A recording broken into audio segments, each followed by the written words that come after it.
April 1940. A car horn down in the street below broke the Sunday morning silence of Knightsbridge. Ursula missed the sound of church bells. There were so many simple things she had taken for granted before the war. She wished that she could go back and appreciate them properly. "Why the horn?" Crichton said, "when we have a perfectly good doorbell." He looked out of the window. "He's here," he said, "if he's a young man in a three-piece suit puffed up like a Christmas robin." That does sound like him. Although Ursula didn't think of Maurice as young, had never thought of him as young, but she supposed he was to Crichton. Hugh's 60th birthday, and Maurice had grudgingly offered her a lift to Fox Corner for the celebrations. It was going to be a novelty, and not necessarily a good one, to spend time cloistered in a car with Maurice. They were rarely alone with each other. "He has petrol," Crichton had said, raising an eyebrow, but really it was more a statement than a question. "He has a driver," Ursula said. "I knew Maurice would squeeze the most out of the war." "What war?" Pamela would have said. She was marooned in Yorkshire with only 6 small boys for company and Jeanette, who had turned out to be not merely a moaner but quite the fainéant. "I expected better of a vicar's daughter. She's so lazy. I run around all day long after her boys as well as mine. I've had enough of this evacuation lark. I think we'll come home soon." "I suppose he could hardly turn up at home in a car without having given me a lift," Ursula said. "Maurice wouldn't want to be seen to be behaving badly, even by his own family. He has a reputation to keep up. Besides, his family are staying there and he's bringing them back to London tonight." Maurice had sent Edwina and the children to stay at Fox Corner for the Easter holidays. Ursula had wondered if he knew something about the war that the public didn't. Was Easter to be a particularly hazardous time? There must be so many things that Maurice knew that others didn't, but Easter had passed off without incident, and she supposed it was merely a case of grandchildren visiting grandparents. Philip and Hazel were very uninventive children, and Ursula wondered how they were getting on with Sylvie's rambunctious evacuees. "It'll be horribly crowded on the way back, with Edwina and the children. Not to mention the driver. Still, needs must, and so on." The car horn sounded again. Ursula ignored it as a matter of principle. How wickedly satisfying it would be, she thought, to have Crichton in tow, in full naval fig, all those medals, all that gold braid, outranking Maurice in so many ways. "You could come with me, you know," she said to him. "We just wouldn't mention Moira. Or the girls." "Is it your home?" "Sorry. You said he could hardly turn up at home." "Isn't this your home?" Crichton said. "Yes, of course," Ursula said. Maurice was pacing impatiently up and down on the pavement, and she rapped on the window pane to get his attention, and held up her index finger, mouthing 1 minute to him. He frowned at her. "It's a figure of speech," she said, turning back to Crichton. "One always refers to one's parents' place as home. Does one?" "I don't." "No," thought Ursula, "you don't." Wargrave was home for Crichton, even if only in his thoughts. And he was right, of course. She didn't consider the flat in Edgerton Gardens to be her home. It was a point in time, a temporary stopping-off place on yet another journey that the war had interrupted. "We can argue the point if you want," she said amiably. "It's just, you know, Maurice, marching up and down out there like a little tin soldier." Crichton laughed. He never looked for arguments. "I would love to join you and meet your family," he said, "but I'm going to the Citadel." The Admiralty was constructing an underground fortress, the Citadel, on Horse Guards Parade, and Crichton was in the process of moving his office over. "I'll see you later then," Ursula said. "My carriage awaits and Maurice is pawing the ground." "Ring," Crichton reminded her, and Ursula said, "Oh yes, of course, I nearly forgot." She had started wearing a wedding ring when not at work, for appearance's sake, tradesmen, and so on. The boy who delivered the milk, the woman who came in to clean twice a week. She didn't want them thinking she was in an illicit relationship. She had surprised herself with this bashfulness. You can imagine how many questions there would be if they saw that, she said, slipping the ring off and leaving it on the hall table. Crichton kissed her lightly on the cheek and said, "Have a nice time." "No guarantee of that," she said. "Still not caught yourself a man?" Izzy asked Ursula. "Of course," she said, turning brightly to Sylvie. "You have how many grandchildren now? 7, 8, 6. Perhaps you're a grandmother, Izzy." "What?" Maurice said. "How could she be?" "Anyway," Izzy said airily, "it takes the pressure off Ursula to produce one." "Produce?" Ursula said, a forkful of salmon in aspic suspended on its way to her mouth. "Looks like you're left on the shelf," Maurice said. "Pardon?" The fork returned to the plate. "Always the bridesmaid." "Once," Ursula said. "I have been a bridesmaid once only, to Pamela." "I'll have that if you're not eating it," Jimmy said, filching the salmon. "I was, actually." "Even worse then," Maurice said. "Nobody even wants you as a bridesmaid except for your sister." He sniggered, more schoolboy than man. He was, annoyingly, seated too far away for her to kick him. Beneath the table. "Manners, Maurice," Edwina murmured. "How many times would he disappoint you in a day if you were married to him?" Ursula wondered. It seemed to her that in the search for arguments against marriage the existence of Maurice presented the very best one of all. Of course, Edwina's nose was currently out of joint on account of the driver, who turned out to be a rather attractive ATS girl in uniform. Sylvie, to the girl's embarrassment, her name was Penny, but everyone immediately forgot this, insisted that she join them at the table when she would clearly have been more comfortable staying with the car, or in the kitchen with Bridget. She was stuck at the cramped end of the table with the evacuees, and was the object of constant frosty scrutiny from Edwina. Maurice, on the other hand, studiously ignored her. Ursula tried to read some meaning into this. She wished Pamela were here. She was very good at deciphering people, although not perhaps as good as Izzy. "So Maurice has been a naughty boy, I see. Mind you, she's a looker. Women in uniform, what man can resist?" Philip and Hazel sat passively between their parents. Sylvie had never been particularly fond of Morris's children, whereas she seemed to delight in her evacuees, Barry and Bobby, my two busy bees, currently crawling beneath the Regency Revival dining table, giggling in a rather manic fashion. "Full of mischief," Sylvie said indulgently. The evacuees, as everyone else referred to them, as if they were entirely defined by their status, had been scrubbed and polished into apparent innocence by Bridget and Sylvie, but nothing could disguise their impish nature. "What little horrors," Izzy said with a shudder. Ursula rather liked them, they reminded her of the small Millers. If they had been dogs their tails would have been constantly wagging. Sylvie now had a pair of real puppies as well, excitable black Labradors who were also brothers. They were called Hector and Hamish but seemed to be known collectively and indistinguishably as the dogs. The dogs and the evacuees appeared to have contributed to a new shabbiness in Fox Corner. Sylvie herself seemed more reconciled now to this war than she had ever been to the last one. Hugh less so. He had been pushed into training the Home Guard, and had only this morning after Sunday service been instructing the ladies of the local church in the use of the stirrup pump. "Is that suitable for the Sabbath?" Edwina asked. "I'm sure God's on our side, but..." She tailed off, incapable of sustaining a theological position despite being a devout Christian, which meant, according to Pamela, that she slapped her children hard and made them eat for breakfast what they left at tea. "Of course it's suitable," Maurice said. "In my role organizing the civil defense, I don't consider myself to be on the shelf, as you so charmingly put it," Ursula interrupted him irritably. Again, she experienced a fleeting wish for Crichton's be-metalled, braided presence. How horrified Edwina would be to know of Edgerton Gardens. "And how is the Admiral?" Izzy asked later in the garden, sotto voce, like a conspirator, for, of course, she knew. Izzy knew everything, and if she didn't know it she could mouse it out with ease.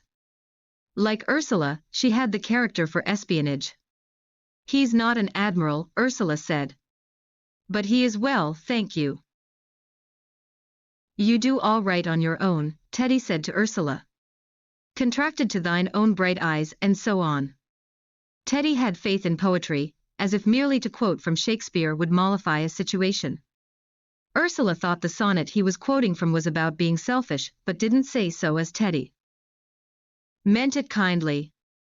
Unlike everyone else, it seemed, all of whom appeared quite fixed on her unmarried status. She's only 30, for heaven's sake, Izzy said, putting in her oar again. If only they would all be quiet, Ursula thought. After all, Izzy persisted, I was over 40 when I married. And where is your husband? Sylvie asked, looking around the Regency revival, both leaves extended to accommodate their numbers.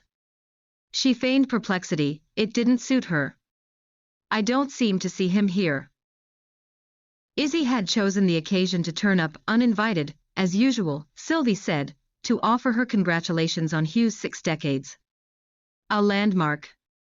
Hugh's other sisters had deemed the journey to Fox Corner too challenging. What a parcel of vixens they are, Izzy said later to Ursula. Izzy might have been the baby, but she was never the favorite. Hugh has always been so good to them. He's always been good to everyone, Ursula said, surprised, alarmed even, to find tears starting up at the thought of her father's sound character. Oh, don't, Izzy said, handing her a froth of lace that apparently passed as a handkerchief. You'll make me cry as well. It seemed unlikely, it had never happened before. Izzy had also chosen the occasion to announce her imminent departure for California. Her husband, the famous playwright, had been offered a job writing screenplays in Hollywood. All the Europeans are going there, she said. You're European now, are you? Hugh said. Aren't we all? The whole family had gathered, apart from Pamela, for whom the journey was genuinely too challenging. Jimmy had managed to wangle a couple of days' leave, and Teddy had brought Nancy along. On arrival, she gave Hugh a disarming hug, said, Happy birthday, Mr. Todd, before handing him a parcel, wrapped prettily in old wallpaper scavenged from the Shawcross household. It was a copy of The Warden. It's a first edition, Nancy said. Ted said that you liked Trollope. A fact that none of the rest of his family appeared to know. Good old Ted, Hugh said, kissing her on the cheek. And to Teddy, what a sweetheart you have here. When are you going to pop the question? Oh, Nancy said, blushing and laughing, plenty of time for that. I hope so, a somber Sylvie said. Teddy had graduated now from the initial training school, he has wings. Nancy said. Like an angel, and was waiting to sail to Canada, to train as a pilot. When he was qualified he would head back here, and take up a place in an operational training unit. He was more likely to be killed in an OTU, he said, than on an actual bombing run. It was true. Ursula knew a girl in the Air Ministry. She knew girls everywhere, everyone did. They ate their sandwiches together in St. James's Park and gloomily traded statistics, despite the dead hand of the Official Secrets Act. Well, that's a great comfort to me, Sylvie said. Ow, one of the evacuees squealed beneath the table. Some bugger just kicked me. Everyone instinctively looked at Maurice. Something cold and wet nosed itself up Ursula's skirt. She hoped very much that it was the nose of one of the dogs, and not one of the evacuees. Jimmy pinched her arm rather hard and said, They do go on, don't they? The poor ATS girl, like the evacuees and the dogs, defined by her status, looked as if she were about to cry. I say, are you all right? Ever solicitous Nancy asked her. She's an only child, Maurice said matter-of-factly.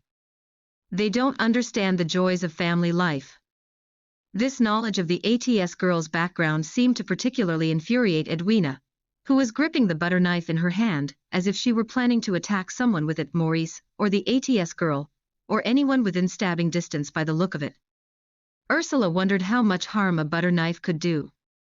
Enough, she supposed. Nancy jumped up from the table and said to the ATS girl, Come on, let's go for a walk, it's such a lovely day. The bluebells will be out in the wood, if you fancy a bit of a hike. She hooked arms with her and almost pulled her out of the room. Ursula thought about running after them. Courtship to marriage, as a very witty prologue to a very dull play, Izzy said as if nothing had interrupted them. Someone said that. Congreve, Sylvie said. What on earth does that have to do with anything? Just saying, Izzy said. Of course you're married to a playwright, aren't you? Sylvie said. The one we never see. The journey is different for everyone, Izzy said. Oh please, Sylvie said. Spare us your cod philosophy. For me, marriage is about freedom, Izzy said. For you it has always been about the vexations of confinement. What on earth are you talking about? Sylvie said. A bafflement shared by the rest of the table. You talk such nonsense. And what life would you have led otherwise? Izzy continued blithely, or relentlessly, depending on your viewpoint. I seem to remember you were 17, and on your uppers a dead, bankrupt artist's daughter. Heaven only knows what would have happened to you if Hugh hadn't charged in and rescued you. You remember nothing, you were still in the nursery at the time. Barely. And I, of course. Oh, do shut up, Hugh said wearily. Bridget broke the tension, off in her starring role at Fox Corner now that Mrs. Glover was gone, entering the dining room bearing aloft a roast duck. Duck à la surprise, Jimmy said, for, naturally, they had all been expecting a chicken. Nancy and the ATS girl, Penny, Nancy reminded everyone, returned in time to be handed warmed up plates. You're lucky there's any duck on that, Teddy said to Nancy when he handed her a plate. The poor bird was picked clean. There's so little eating on a duck, Izzy said, lighting up a cigarette. There's barely enough for 2 people, I can't imagine what you were thinking. I was thinking there's a war on, Sylvie said. If I'd known you planned a duck, Izzy plowed on, I would have sought out something a little more generous. I know a man who can get anything. I bet you do, Sylvie said. Jimmy offered Ursula the wishbone, and they both wished loudly and pointedly for a nice birthday for Hugh. An amnesty was brought about by the advent of the cake, an ingenious confection that, naturally, relied mainly on eggs. Bridget brought it to the table. She had no flair for making an occasion of anything and dumped it in front of Hugh without ceremony. She was coerced by him into taking a place at the table. I wouldn't if I were you, Ursula heard the ATS girl mutter quietly. You're part of the family, Bridget, Hugh said. No one else in the family, Ursula thought, slaved away from dawn to dusk the way Bridget did. Mrs. Glover had retired and gone to live with one of her sisters, a move prompted by George's sudden, but not unexpected death. Just as Hugh filled his lungs, rather theatrically, for there was only one token candle to blow out, there was a great commotion out in the hallway. One of the evacuees went out to investigate and ran back with the news that it was a woman, and loads of bloody kids. How was it? Crichton asked, when she finally arrived home. Pammy came back for good, I think, she said, deciding on the highlight. She looked done in. She came by train, 3 little boys plus a babe in arms, can you imagine? It took her hours. A nightmare, Crichton said with feeling. Pammy. Hugh said. He looked enormously pleased. Happy birthday, Daddy, Pamela said. No presents, I'm afraid, just us. More than enough, Hugh said, beaming. And suitcases and the dog. She's such a stalwart. My journey home, on the other hand, was a different kind of nightmare. Maurice, Edwina, their uninspiring offspring and the driver. Turned out to be a rather lovely ATS girl. Good God, Crichton said, how does he do it? I've been trying to get my hands on a wren for months. She laughed and hovered in the kitchen while he made cocoa for both of them. While they drank it in bed she regaled him with tales from the day, somewhat embellished, she felt it her duty to entertain him. What, after all, she thought, was there to distinguish them from any married couple? Perhaps the war. Perhaps not. I think I'm going to have to join up or something, she said. She thought of the ATS girl. Do my bit, as they say. Get my hands dirty. I read reports every day about people doing brave things, and my hands stay very clean. You're doing your bit already, he said. What? Supporting the Navy. He laughed and rolled over and pulled her into his arms. He nuzzled her neck, and as she lay there it struck her that it was just possible that she was happy. Or at any rate, she thought, qualifying the idea, as happy as was possible in this life. Home, it had struck her on the torturous drive back to London, wasn't Egerton Gardens, wasn't even Fox Corner. Home was an idea, and like Arcadia, it was lost in the past. She had already ticketed the day in her memory as Hugh's 60th birthday, one more in a roll call of family occasions. Later, when she understood that it was the last time they would all be together, she wished she had paid more attention. She was woken in the morning by Crichton bringing her a tray of tea and toast. She had the senior service to thank for his domesticity rather than Wargrave. Thank you, she said, struggling to sit up, still worn out from yesterday. Bad news, I'm afraid, he said, opening the curtains. She thought of Teddy and Jimmy, although she knew that for this morning at least they were safely tucked up in their beds in Fox Corner, sharing their boyhood room, once Morris's. What bad news? She asked. Norway has fallen. Poor Norway, she said and sipped the hot tea. November 1940. Pamela had sent a parcel of baby clothes that Gerald had grown out of, and Ursula thought of Mrs. Appleyard.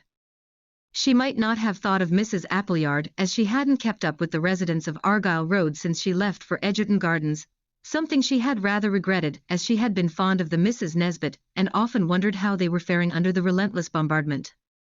But then she had had a chance encounter with Renee Miller a few weeks ago. Ursula had been on the town, as he put it, with Jimmy, who had a couple of days' furlough in the capital. They had been stranded in the Charing Cross Hotel thanks to a UXB. Sometimes, she thought unexploded bombs were more of a nuisance than exploded ones, and had taken refuge in the first-floor coffee lounge. There's a rather tardy girl, all lipstick and teeth, over there who seems to know you, Jimmy said. Ye gods, Renee Miller, Ursula said when she spotted Renee waving eagerly at her. And who on earth is that man with her? He looks like a gangster. Renee was effusive, as though she had been best pals with Ursula in some former life. She's a lively girl, Jimmy laughed after they'd escaped, and insisted that they join her and Nicky for a drink. Nicky himself seemed less than enthusiastic about the idea, but nonetheless shook hands and signaled to the waiter. Renee filled Ursula in on the doings in Argyle Road, although little seemed to have changed since she left a year ago for Egerton Gardens, except that the army now had Mr. Appleyard and his wife had a baby. A boy, Renee said. Ugly little thing. Jimmy guffawed and said, I like a girl who knows when a spade's a spade. Nicky was rather put out by Jimmy's personable presence, especially as by the time she had downed another watery gin Renee had begun to flirt, almost professionally it seemed, with him. Ursula overheard someone say that the unexploded bomb had been dealt with, and when Renee said, Get us another round in, Nicky, and Nicky began to glower, Ursula thought it might be politic to move on. Nicky refused to let them pay, as if it were a matter of principle. Ursula wasn't sure she wanted to be beholden to someone of his caliber. Renee hugged and kissed her and said, Come and see the old dears, they'd love it, and Ursula promised that she would. Good God! I thought she was going to eat me, Jimmy said as they maneuvered around rubble on Henrietta Street. She made good on her promise to Renee, prompted by the parcel of Gerald's old clothes. She reached Argyle Road not long after 6, getting away from work early for once. She had not, after all, donned a uniform of any kind yet, as there seemed hardly enough time to eat and breathe between work and the bombs.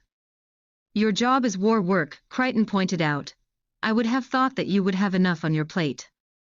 How is the Ministry of some obscurity these days? Oh, you know. Busy. There was so much information to be logged. Each individual incident, what type of bomb, the damage done, how many killed or injured, the tally was mounting horribly, streamed across their desks.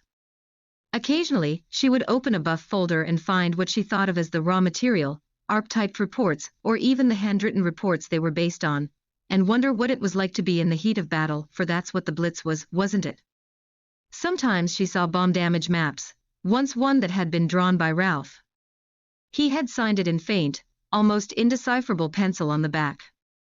They were friends, she had met him at her German class, although he had made it clear that he would like them to mean more to each other. Your other man, Crichton called him, amused. How kind, Mrs. Appleyard said when Ursula appeared on her doorstep with the parcel of clothes. Please come in. Ursula crossed the threshold reluctantly. The previous smell of boiled cabbage now mingled with the more unappetizing smells that could accompany an infant.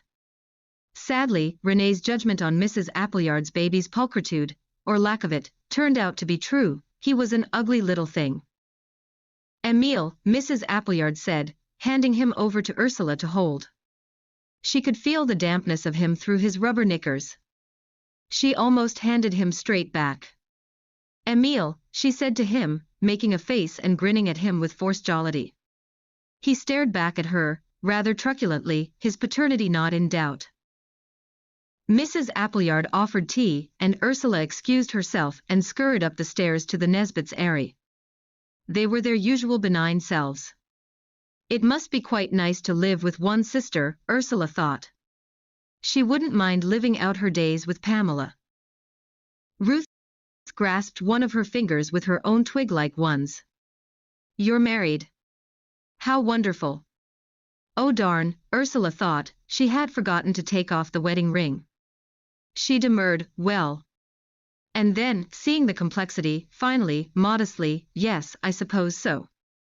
They both offered triumphant congratulations, as if she had achieved something spectacular. What a shame you have no engagement ring, Lavinia said. Ursula had forgotten their penchant for costume jewelry, and wished she had brought them something. She had a little box of old diamante buckles and clips that Izzy had given her that she knew they would have appreciated. Lavinia was wearing an enamel brooch shaped like a black cat. A little rhinestone winked for an eye. Ruth sported a weighty carbuncle of topaz pinned to her sparrow chest. It looked like it might topple her insubstantial frame. We're like magpies, Ruth laughed. We love all the shiny little things. They had the kettle on and were happily fussing over what to feed her, toast with Marmite or toast with jam, when the siren began its infernal warble. Ursula looked out of the window. No sign of any raiders yet, although a searchlight was already sweeping the black sky. A beautiful new moon had stamped a crescent of light out of the blackness. Come along, dear, down to the miller's cellar, Lavinia said, surprisingly chipper. Every night an adventure, Ruth added, as they gathered up a great amount of stuff, shawls and cups, books and darning. Torch, don't forget the torch. Lavinia said gaily. As they reached the ground floor a bomb thudded down a couple of streets away. Oh no. Lavinia said. I forgot my knitting. We'll go back, dear, Ruth said, and Ursula said, no, you must take shelter. I'm knitting leggings for Mrs. Appleyard's baby, Lavinia said, as if that were a good enough reason to risk her life. Don't worry about us, dear, Ruth said, we'll be back before you know we've gone. For heaven's sake, if you must have it then I'll go, Ursula said, but they were already creaking their old bones up the stairs and Mr. Miller was bustling her down to the cellar. Renee, Dolly, everyone, look who's come to join her old pals, he announced to the occupants as if Ursula were a music hall turn. She had forgotten how many Millers there were, and how starchy Miss Hartnell could be, and how downright odd Mr. Bentley was. And as for Renee, she seemed to have quite forgotten the ardor of their previous encounter, saying only, oh Lord, another body using up the air in this hellhole. Renee was, reluctantly, dandling a fractious Emile. She was right, it was a hellhole. In Edgerton Gardens they had a rather salubrious basement that they retired to, although Ursula, and Crichton too if he was there, often took her chances and stayed in her own bed. Ursula remembered the wedding ring, and thought how confused Hugh and Sylvie would be if they saw it on her body, if she were to die in a raid. Would Crichton come to her funeral and explain? She was prevented from slipping it off by Renee suddenly thrusting Emile into her arms, just before a massive explosion rocked the building. "Crikey, old Fritz is really trying to put the wind up us tonight," Mr. Miller said cheerfully. Her name was Susie, apparently. She had no idea, she really couldn't remember anything. A man kept calling her out of the darkness. "Come on, Susie, don't go to sleep now, and how about we have a nice cuppa when we get out of here, Susie?" She was choking on ash and dust. She sensed something inside her was torn beyond repair. Cracked. She was a golden bowl. Quite Jameson, really, she heard Teddy say. Had he said that? She was a great tree, how odd. She was very cold. The man was holding her hand, squeezing it. "Come on, Susie, stay awake now." But she couldn't, the soft dark was beckoning to her with the promise of sleep, endless sleep, and the snow began to fall gently until she was entirely shrouded and everything was dark. A lovely day tomorrow. September 1940. She missed Crichton more than she had let on to either him or Pamela. He had taken a room at the Savoy on the night before war was declared, and she had got dressed up in her good royal blue satin only for him to announce that they should call an end to things to say our adieus. "It's going to get awfully bloody," he said, but whether he meant the war or them she wasn't sure. Despite or perhaps because of their adieus, they went to bed together and he spent a lot of time telling her how much he would miss this body, the lineaments of your flesh, this pretty face, and so on, until she got rather fed up and said, "Well, it is you that wants out of this, not me." She wondered if he made love to Moira in the same way, detachment and passion in equal measure, but it was one of those questions you couldn't ask in case he were to tell the truth. What did it matter? Moira was getting him back. Soiled goods perhaps, but hers nonetheless. The next morning they breakfasted in the room, and then listened to Chamberlain's speech. There was a wireless in the suite. Not long after, a siren sounded, but strangely neither of them panicked. It all seemed very unreal. "I expect it's a test," Crichton said. Ursula thought that from now on everything would probably be a test. They left the hotel and walked along the embankment to Westminster Bridge, where air raid wardens were blowing their whistles and shouting that the scare was over. Others were riding along on bicycles with all clear signs attached to them, and Crichton said, "Good God, I fear for us if this is the best we can muster in a raid." Sandbags were being stacked along the bridge, being stacked everywhere, and Ursula thought it was just as well there was so much sand in the world. She tried to remember the lines from The Walrus and the Carpenter. If 7 maids with 7 mops, but they had reached Whitehall by now, and Crichton broke into her thoughts by taking both her hands in his and saying, "I must go now, darling," and for a moment he sounded like a rather cheap and sentimental movie star. She decided she would live out the war as a nun. Much easier. She had watched him walk along Whitehall, and suddenly felt horribly alone. She might, after all, go back to Finchley. November 1940. On the other side of the wall she could hear Emile complaining, and Mrs. Appleyard's soothing remonstrance. She began to sing a lullaby in her own language, the mother tongue, Ursula thought. It was an extraordinarily sad song, and Ursula vowed that if she ever had a child, difficult when you had decided to live as a nun, she would sing to it nothing but jolly jigs and ditties. She felt alone. She would have liked a warm body for comfort, a dog would be better than being on her own on nights like this. A living, breathing presence. She moved the blackout aside. No sign of bombers yet, just the long finger of a solitary searchlight poking into the blackness. A new moon hung in the sky. Pale for weariness, according to Shelley, but queen and huntress, chaste and fair for Ben Jonson. To Ursula it betrayed an indifference that made her suddenly shiver. There was always a second before the siren started when she was aware of a sound as yet unheard.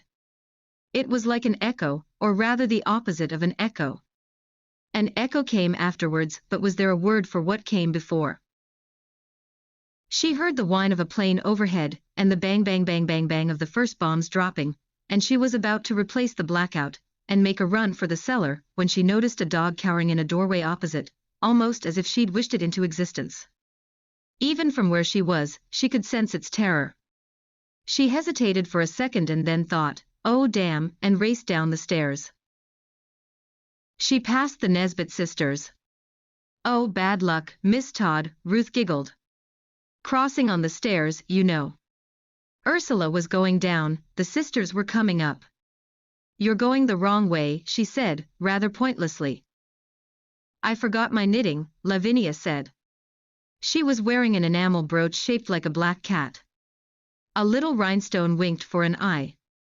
"She's knitting leggings for Mrs. Appleyard's baby," Ruth said. "It's so cold in her flat." It was incredibly noisy on the street. She could hear incendiaries clattering down on a roof nearby, sounding like a giant coal scuttle being emptied. The sky was alight.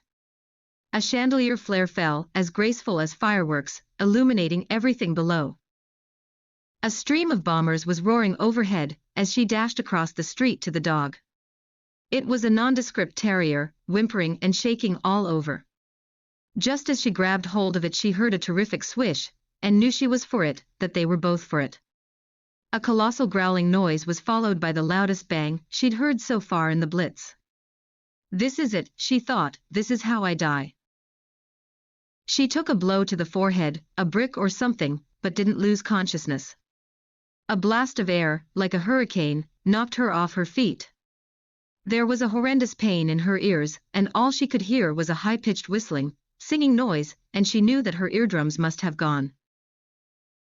Debris was showering down on her, cutting her and digging into her. The blast seemed to come in successive waves, and she could feel a grumbling, grinding vibration in the ground beneath her. From a distance an explosion seemed to be over almost immediately, but when you were in the middle of it, it seemed to go on forever, to have a character that changed and developed as it went along, so that you had no idea how it was going to end up, how you were going to end up. She was half sitting, half lying on the ground, and tried to hang on to something, but she couldn't let go of the dog, this thought uppermost in her mind for some reason, and she found herself being blown slowly along the ground. The pressure began to decrease a little, but the dirt and dust were still raining down, and the blast had life in it yet. Then something else hit her on the head, and everything went dark. She was woken by the dog licking her face. It was very hard to understand what had happened, but after a while she realized that the doorway where she had grabbed the dog didn't exist anymore. The door had been blown inwards, the pair of them with it, and now they were lying among debris in the passage of a house. The staircase of the house behind them, choked with broken bricks and splintered wood, now led nowhere, as the upper floors had gone. Still stunned, she struggled to a sitting position. Her head felt thick and stupid, but nothing seemed to be broken, and she couldn't find any bleeding, although she supposed she must be covered in cuts and bruises. The dog too, although very quiet, seemed to be uninjured. "Your name must be Lucky," she said to it, but her voice hardly came out at all, there was so much choking dust in the air. Cautiously, she got to her feet, and walked down the passage to the street. Her house had also gone. Everywhere she looked there were great heaps of smoking rubble and skeletal walls. The paired fingernail of the moon was bright enough, even through the veil of dust, to cast light on the horror. If she hadn't run to save the dog, she would be cinders in the miller's cellar now. Was everyone dead? The Nesbits, Mrs. Appleyard and Emile. Mr. Bentley. All the Millers.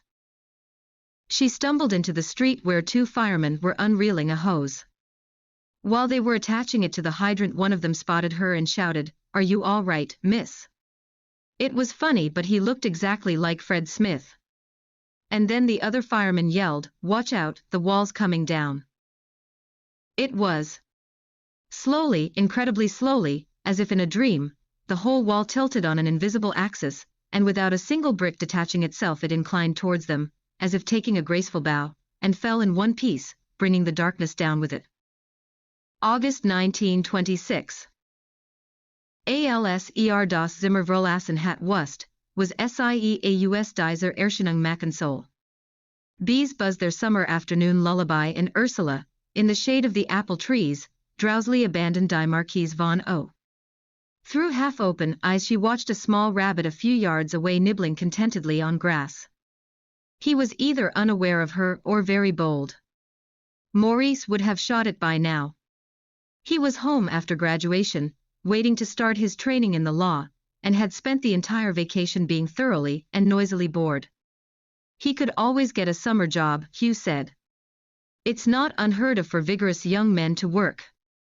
Maurice was so bored in fact that he had agreed to teach Ursula to shoot, and even agreed to use old bottles and cans as targets rather than the many wild creatures that he was forever taking potshots at: rabbits, foxes, badgers, pigeons, pheasants, even once a small roe deer, for which neither Pamela nor Ursula would ever forgive him. As long as they were inanimate, Ursula rather liked shooting things. She used Hugh's old wildfowl, but Maurice had a splendid pity, his 21st birthday present from his grandmother. Adelaide had been threatening to die for some years now, but never came good on her promises, Sylvie said. She lingered on in Hampstead, like a giant spider, Izzy said, shuddering, over the veal cutlets à la Russe, although it may have been the cutlets themselves that caused this reaction. It was not one of the better dishes in Mrs. Glover's repertoire. One of the few things, perhaps the only thing Sylvie and Izzy had in common, was their antipathy towards Hugh's mother. Your mother too, Hugh pointed out to Izzy, and Izzy said, oh no, she found me by the side of the road. She often told me so. I was so naughty that even the gypsies didn't want me. Hugh came to watch Maurice and Ursula shooting and said, why, little bear, you're a real Annie Oakley. You know, Sylvie said, appearing suddenly and startling Ursula into full wakefulness, long, lazy days like these will never come again in your life. You think they will, but they won't. Unless I become incredibly rich, Ursula said. Then I could be idle all day long. Perhaps, Sylvie said, but summer would still have to come to an end one day. She sank down on the grass next to Ursula and picked up the Kleist. A suicidal romantic, she said dismissively. Are you really going to do modern languages? Your father says Latin might be more useful. How can it be useful? Nobody speaks it, Ursula said reasonably. This was an argument that had been rumbling genteelly all summer. She stretched her arms above her head. I shall go and live in Paris for a year and speak nothing but French. That will be very useful there. Oh, Paris, Sylvie shrugged. Paris is rather overrated. Berlin, then. Germany's a mess. Vienna. Stuffy. Brussels, Ursula said. No one can object to Brussels.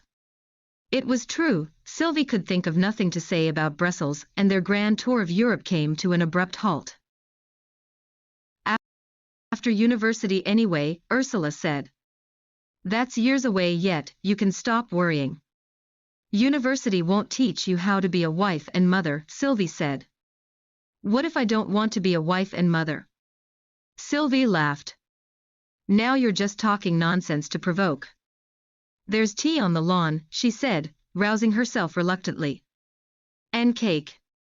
And, unfortunately, Izzy.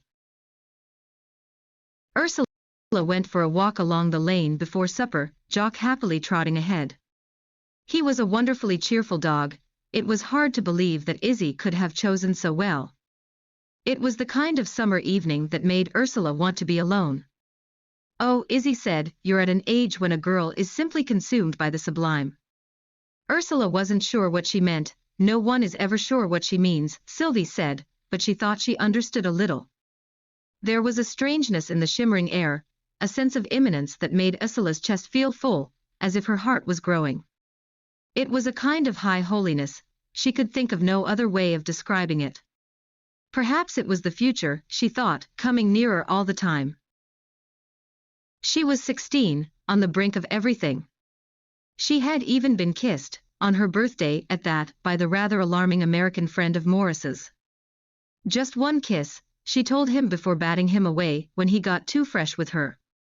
Unfortunately he stumbled over his huge feet, and fell backwards into a cotoneaster, which looked rather uncomfortable and certainly undignified. She told Milly, who hooted with laughter. Still, as Milly said, a kiss was a kiss. Her walk took her to the station where she said hello to Fred Smith, who doffed his railwayman's cap as if she were already a grown-up. The imminence remained imminent, receded even, as she watched his train huff off to London. She walked back and met Nancy, grubbing for things for her nature collection, and they walked companionably together before they were overtaken by Benjamin Cole on his bicycle. He stopped and dismounted and said, "Shall I escort you home, ladies?" rather in the way that Hugh might have done, and Nancy giggled. Ursula was glad that the heat of the afternoon had already made her cheeks pink, because she could feel herself blushing. She grabbed some cow parsley from the hedgerow and fanned herself ineffectually with it. She had not, after all, been so wrong about the imminence. "Benjamin, oh, do call me Ben," he said. "Only my parents call me Benjamin these days," walked with them as far as the Shawcrosses gate where he said, "Goodbye," then, and climbed back on his bicycle for the short ride home. "Oh," Nancy whispered, disappointed on her behalf, "I thought maybe he would walk you home, just the two of you." "Am I so obvious?" Ursula asked, her spirits drooping. "You are rather." "Never mind." Nancy patted her on the arm, as if she were the elder by 4 years rather than Ursula. "And then, I'm late, I think, I don't want to miss dinner," she said, and clutching her forged treasure, she skipped along the path towards her house, singing tra-la-la. Nancy was a girl who really did sing tra-la-la. Ursula wished she was that kind of girl. She turned to go, she supposed she was late for supper too, but then she heard the mad ringing of a bicycle bell announcing Ben, zooming towards her. "I forgot to say," he said, "we're having a party next week, Saturday afternoon. Mother said to ask you. It's Dan's birthday, she wants some girls to dilute the boys," I think that was her phrase. She thought maybe you and Milly. Nancy's a bit young, isn't she? "Yes, she is," Ursula agreed quickly.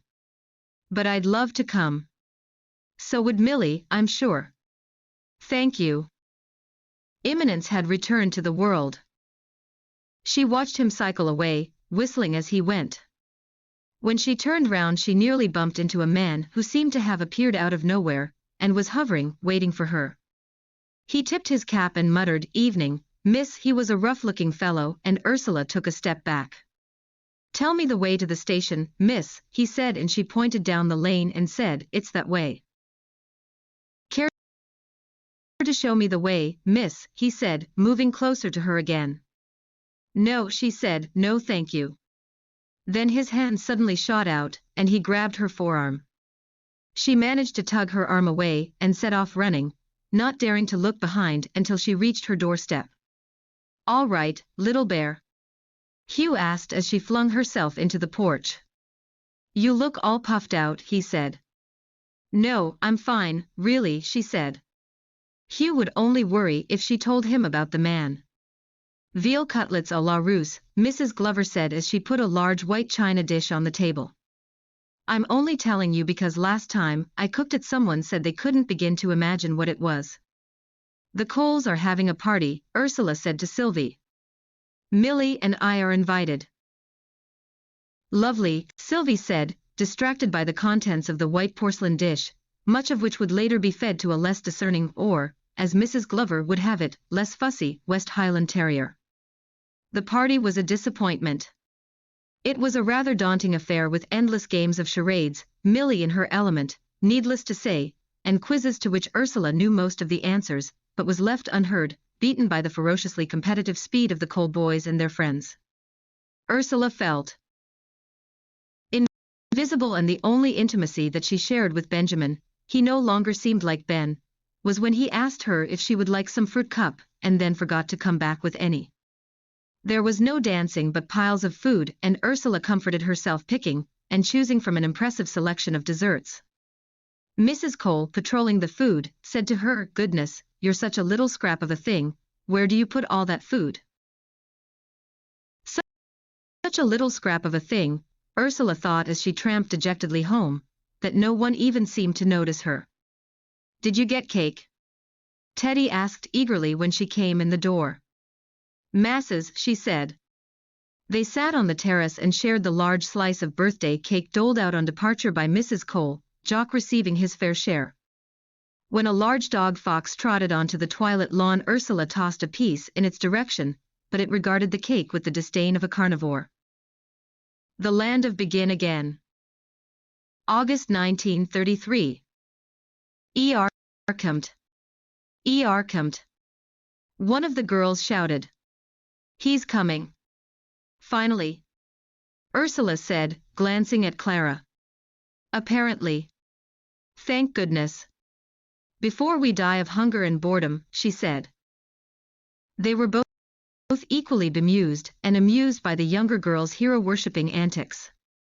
They had been waiting by the roadside for the best part of a hot afternoon, with nothing to eat or drink except for a pail of milk that two of the girls had fetched from a farm nearby.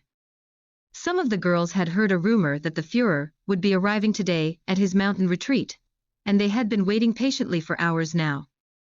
Several of the girls had taken a siesta on the grass verge, but none of them had any intention of giving up without a glimpse of the Führer.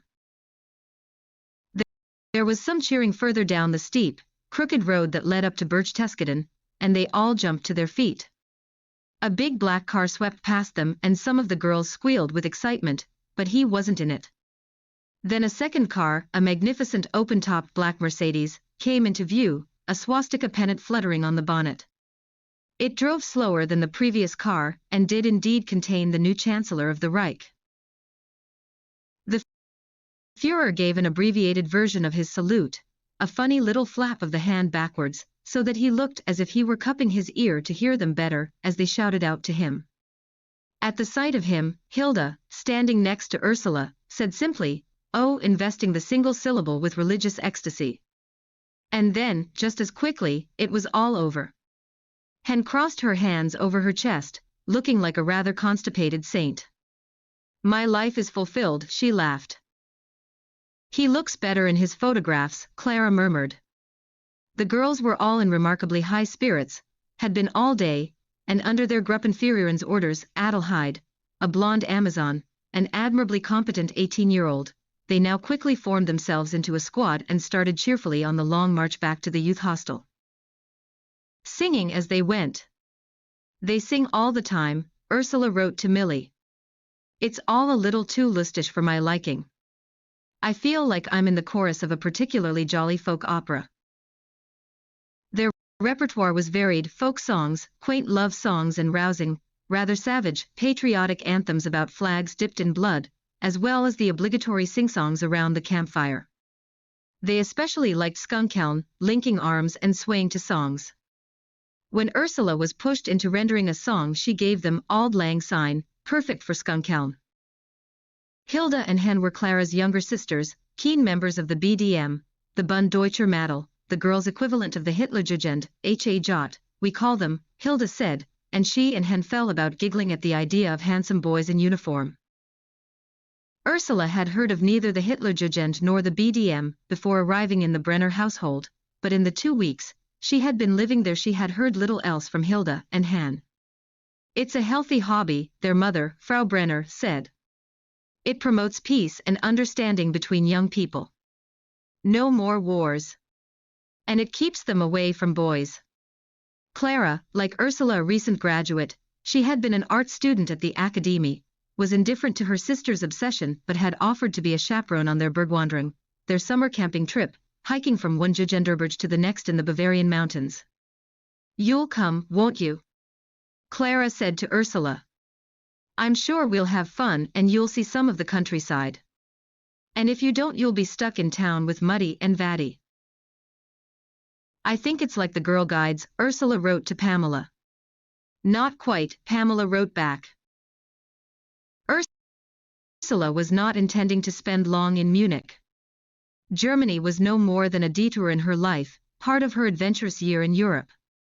"It will be my own grand tour," she said to Millie, "although I'm afraid it's a little second-rate, a not quite so grand tour. The plan was to take in Bologna rather than Rome or Florence, Munich not Berlin, and Nancy instead of Paris." Nancy Shawcross, much amused by this choice, all cities where her tutors from university knew of good homes in which she could lodge.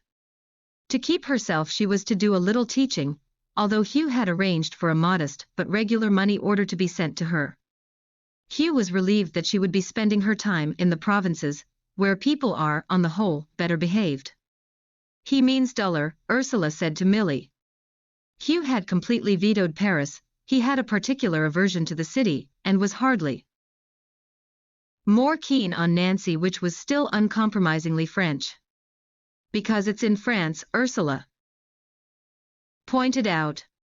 He had seen enough of the continent during the Great War, he said, he couldn't see what all the hullabaloo was about.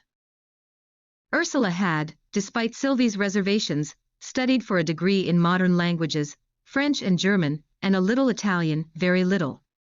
Recently graduated and failing to think of anything else, she had applied and been given a place on a teacher training course.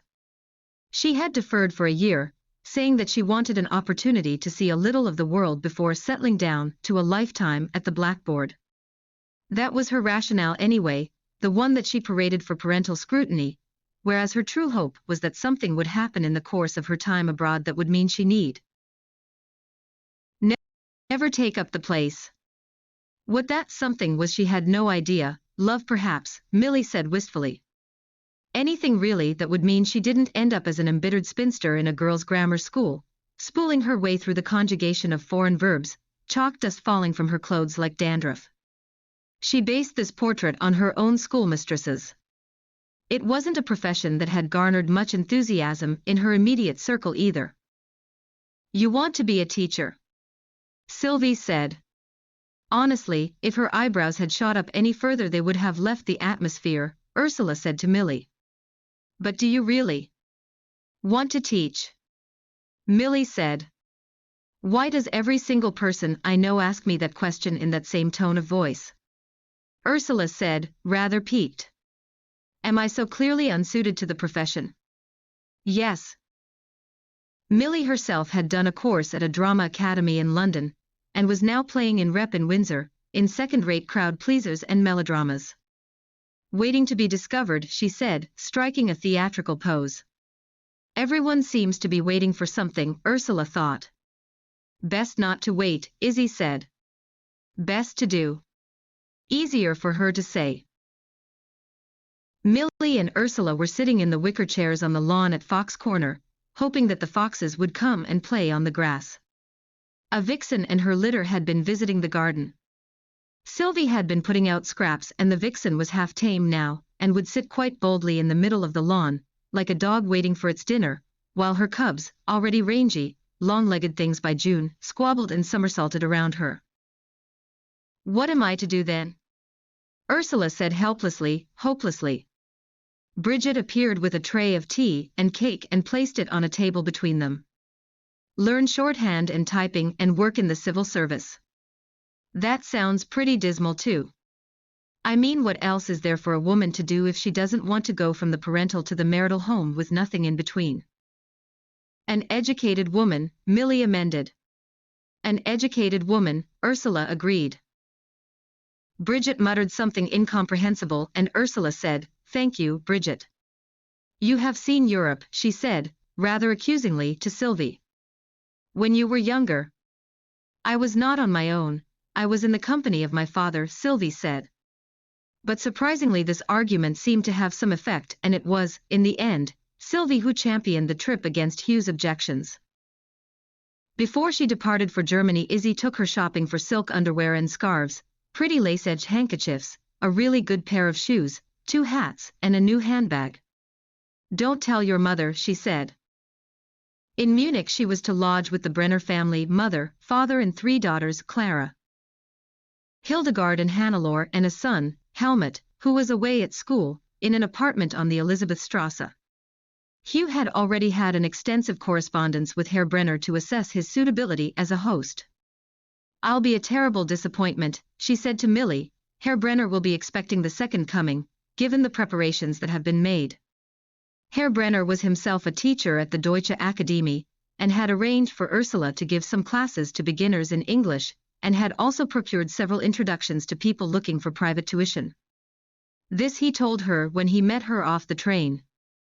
She felt rather downcast. She hadn't set her mind to the idea of work just yet, and she was exhausted after a long and decidedly trying rail journey. The Schnellzug from the Gare de l'Est in Paris had been anything but Schnell, and she had shared the compartment with, among others, a man who alternated smoking a cigar with eating his way through an entire salami, both actions which made her feel rather discomfited. And all I saw of Paris was a station platform, she wrote to Millie. The salami-eating man had followed her out into the corridor when she went in search of the ladies. She thought he was going to the buffet car, but then as she reached the lavatory compartment he attempted, to her alarm, to push in after her. He said something to her that she didn't understand, although its meaning seemed lewd. The cigar and the salami seemed strange preludes. Lass mich in Ruhe, leave me in peace, she said stoutly, but he continued to push her, and she continued to push back. She suspected their struggle, polite as opposed to violent, might have looked quite comical to an observer. Ursula wished there was someone in the corridor that she could appeal to. She couldn't imagine what the man would do to her if he succeeded in confining her in the tiny lavatory compartment. Afterwards she wondered why she hadn't simply screamed. What a dunce she was. She was saved by a pair of officers, smart in their black uniforms and silver insignia, who materialized out of nowhere and took a firm hold of the man. They gave him a stern talking to. Although she couldn't recognize half the vocabulary, and then very gallantly they found her a different carriage, one where there were only women, which she hadn't known about. When the officers had gone, her fellow female travelers couldn't stop talking about how handsome the SS officers were. Schutzestaffel, one of the women murmured admiringly. Not like those louts in brown. The train was late pulling into the station in Munich.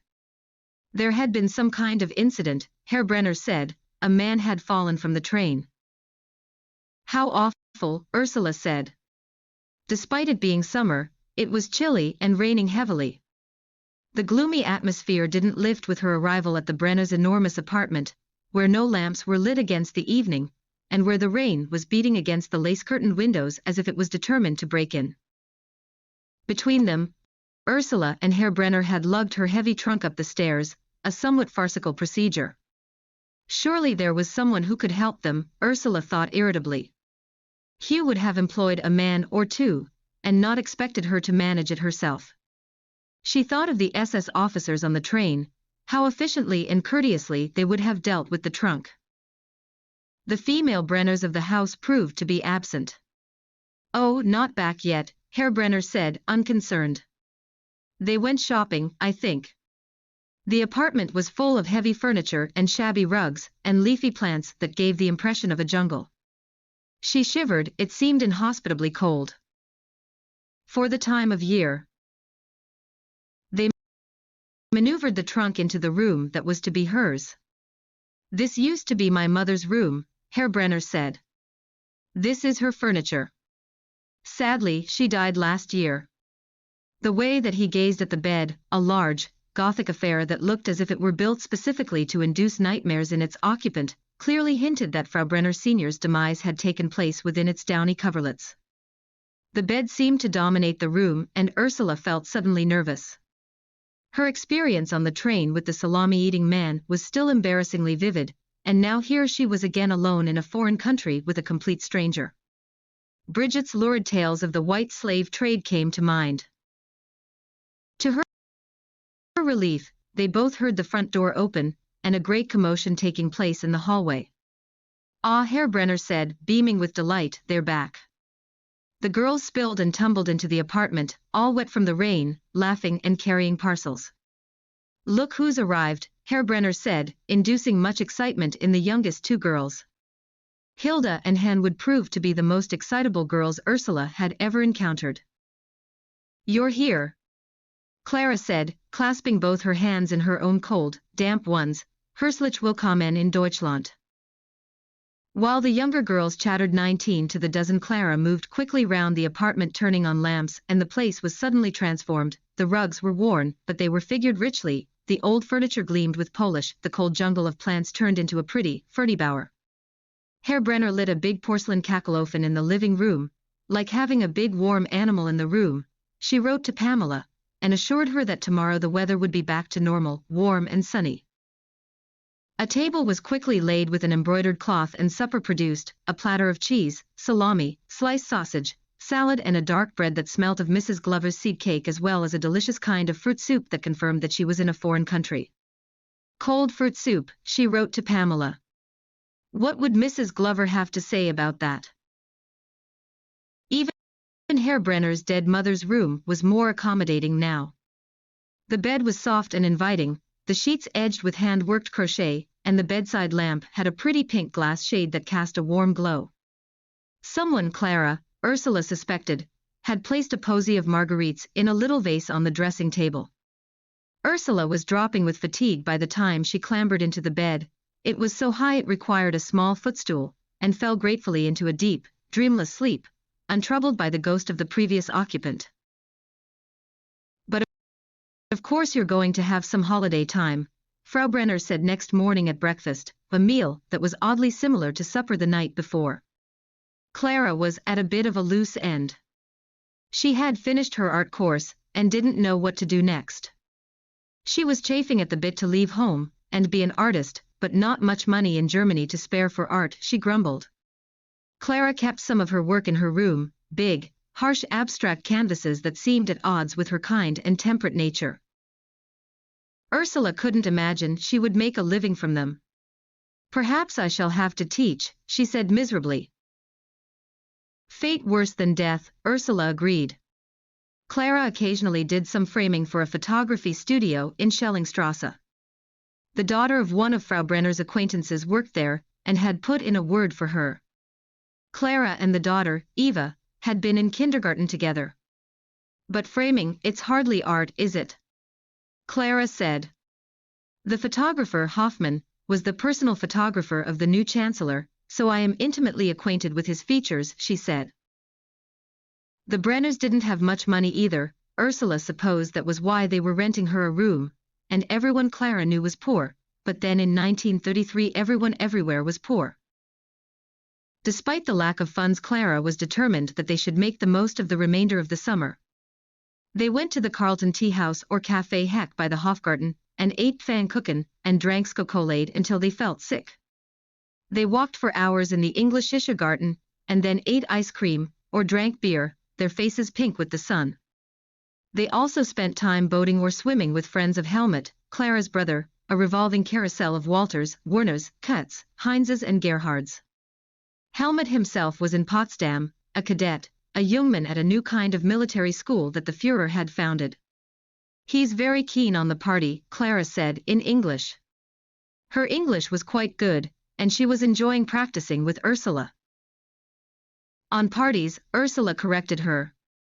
We would say, he's very keen on parties. Clara laughed and shook her head. No, the party, the Nazis. Don't you know that since last month it's the only one that we're allowed? When Hitler came to power, Pamela wrote didactically to her, he passed the Enabling Act. In Germany it's called Gesetz zur Behebung der Not von Volk und Reich, which translates as something like the law to remedy the distress of people and Reich. That's a fancy title for the overthrow of democracy. Ursula wrote blithely back, but democracy will right itself as it always does. This too shall pass. Not without help, Pamela replied. Pamela was a grouch about Germany, and was easy to ignore when you could spend long hot afternoons sunbathing with Walters, Werners, Kutz, Heinzes and Gerhards, lolling lazily by the municipal swimming pool or the river. Ursula was taken aback at how these boys were near enough naked with their short shorts and disconcertingly small swimming trunks. Germans generally, she discovered, were not averse to stripping off in front of others. Clara also knew a different, more cerebral set, her friends from art school. They tended to prefer the dark, the smoky interiors of cafes, or their own scruffy apartments. They drank and smoked a great deal and spoke a lot about art and politics. So by and large, she wrote to Millie, between these two groups of people I am getting an all-round education. Clara's art school friends were a ragged, dissident bunch who all seemed to dislike Munich, which was a seat of petit bourgeois provincialism, apparently, and talked all the time about moving to Berlin. They talked a lot about doing things, she noticed, but actually did very little. Clara was in the grip of a different kind of inertia. Her life had stalled. She was secretly in love with one of her professors from art school, a sculptor, but he was away in the Black Forest on a family holiday. Reluctantly, she admitted that the family was actually his wife and 2 children. She was waiting for her life to resolve itself, she said. More prevarication, Ursula thought. Although she was hardly one to talk. Ursula was still a virgin, of course, intact as Sylvie would have it. Not for any moral reason, simply because she hadn't yet met anyone that she liked enough. You don't have to like them, Clara laughed. Yes, but I want to. She seemed instead to be a magnet for unsavory types, the man on the train, the man in the lane, and worried that they could read something in her that she couldn't read herself. She felt rather stiff and English compared to Clara, and her artist friends, or the absent Helmut's confreres, who were actually terrifically well behaved. Han and Hilda had persuaded Clara and Ursula to accompany them to an event in the local sports stadium. Ursula was under the misapprehension that it was a concert, but it turned out to be a rally of Hitlerjugend. Despite Frau Brenner's optimism, the BDM had done nothing to counter Hilda and Han's interest in boys. To Ursula, these ranks of hardy, healthy boys all looked the same, but Hilda and Han spent a lot of time animatedly pointing out Helmut's friends, those same Walters, Werners, Kutz, Heinzes and Gerhards who loafed by the swimming pool in next to nothing. Now, squeezed into their immaculate uniforms, more short shorts, they looked like very fierce and upstanding Boy Scouts. There was a lot of marching and singing to a brass band and several speakers who attempted the same declamatory style as the Führer, and failed, and then everyone leapt to their feet and sang Deutschland über alles. As Ursula didn't know the words, she quietly sang glorious things of the Spoken to Haydn's lovely tune, a hymn they had often sung in school assembly. When the singing finished, everyone shouted Sieg Heil and saluted, and Ursula was almost surprised to find herself joining in. Clara was convulsed with laughter at the sight, but nonetheless Ursula noticed she had her arm raised too. I should think so too, she said nonchalantly. I don't want to be set upon on the way home.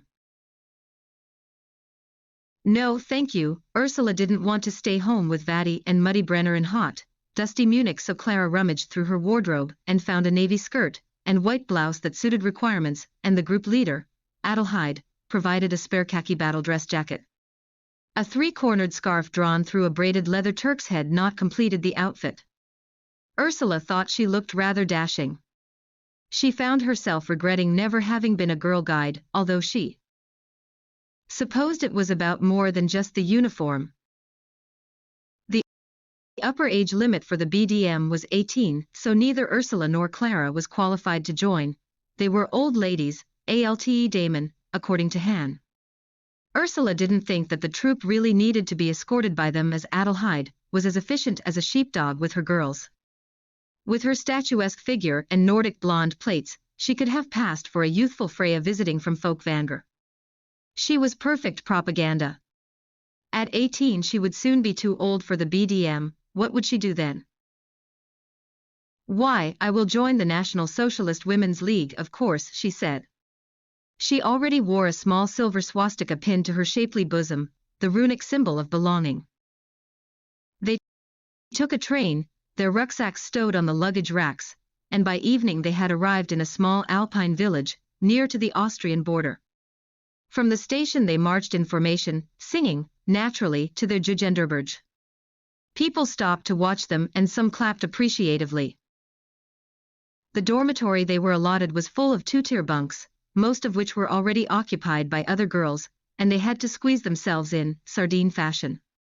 Clara and Ursula elected to share a mattress on the floor. They were given supper in the dining room, seated at long trestle tables, served with what turned out to be the standard fare of soup and näckebrot with cheese. In the morning they breakfasted on dark bread, cheese and jam, and tea or coffee. The clean mountain air made them ravenous, and they wolfed down everything in sight. The village and its surroundings were idyllic. There was even a small castle that they were allowed to visit. It was cold and dank, full of suits of armor and flags and heraldic shields. It seemed like a very uncomfortable place to live. They took long walks around the lake or in the forest, and then they hitched lifts back to the youth hostel on farm lorries and hay carts. One day they hiked all the way along the river to a magnificent waterfall. Clara had brought her sketch pad with her, and her quick, lively little charcoal drawings were much more appealing than her paintings. "ACH," she said, "they're gemütlich. Cozy little sketches. My friends would laugh." The village itself was a sleepy little place where the houses had windows full of geraniums. There was an inn on the river where they drank beer and ate veal and noodles until they thought they would burst. Ursula never mentioned the beer to Sylvie in her letters. She wouldn't have understood how commonplace it was here. And even if she had, she wouldn't have approved. They were to move on the next day. They would be living under canvas for a few days, a big encampment of girls, and Ursula felt sorry to be leaving the village. A fair was taking place on their last night there, a combination of an agricultural show and a harvest festival, a lot of it incomprehensible to Ursula. "To me too," Clara said. "I'm a city girl, remember." The women all wore local costume, and variously garlanded farm animals were paraded around a field and then awarded prizes. Flags, again with swastikas, decorated the field. There was plenty of beer, and a brass band played. A big wooden platform had been set up in the middle of the field, and accompanied by an accordion, some boys in lederhosen gave a demonstration of skaplattler, clapping and stamping and slapping their thighs and heels in time to the music. Clara scoffed at them, but Ursula considered it rather clever.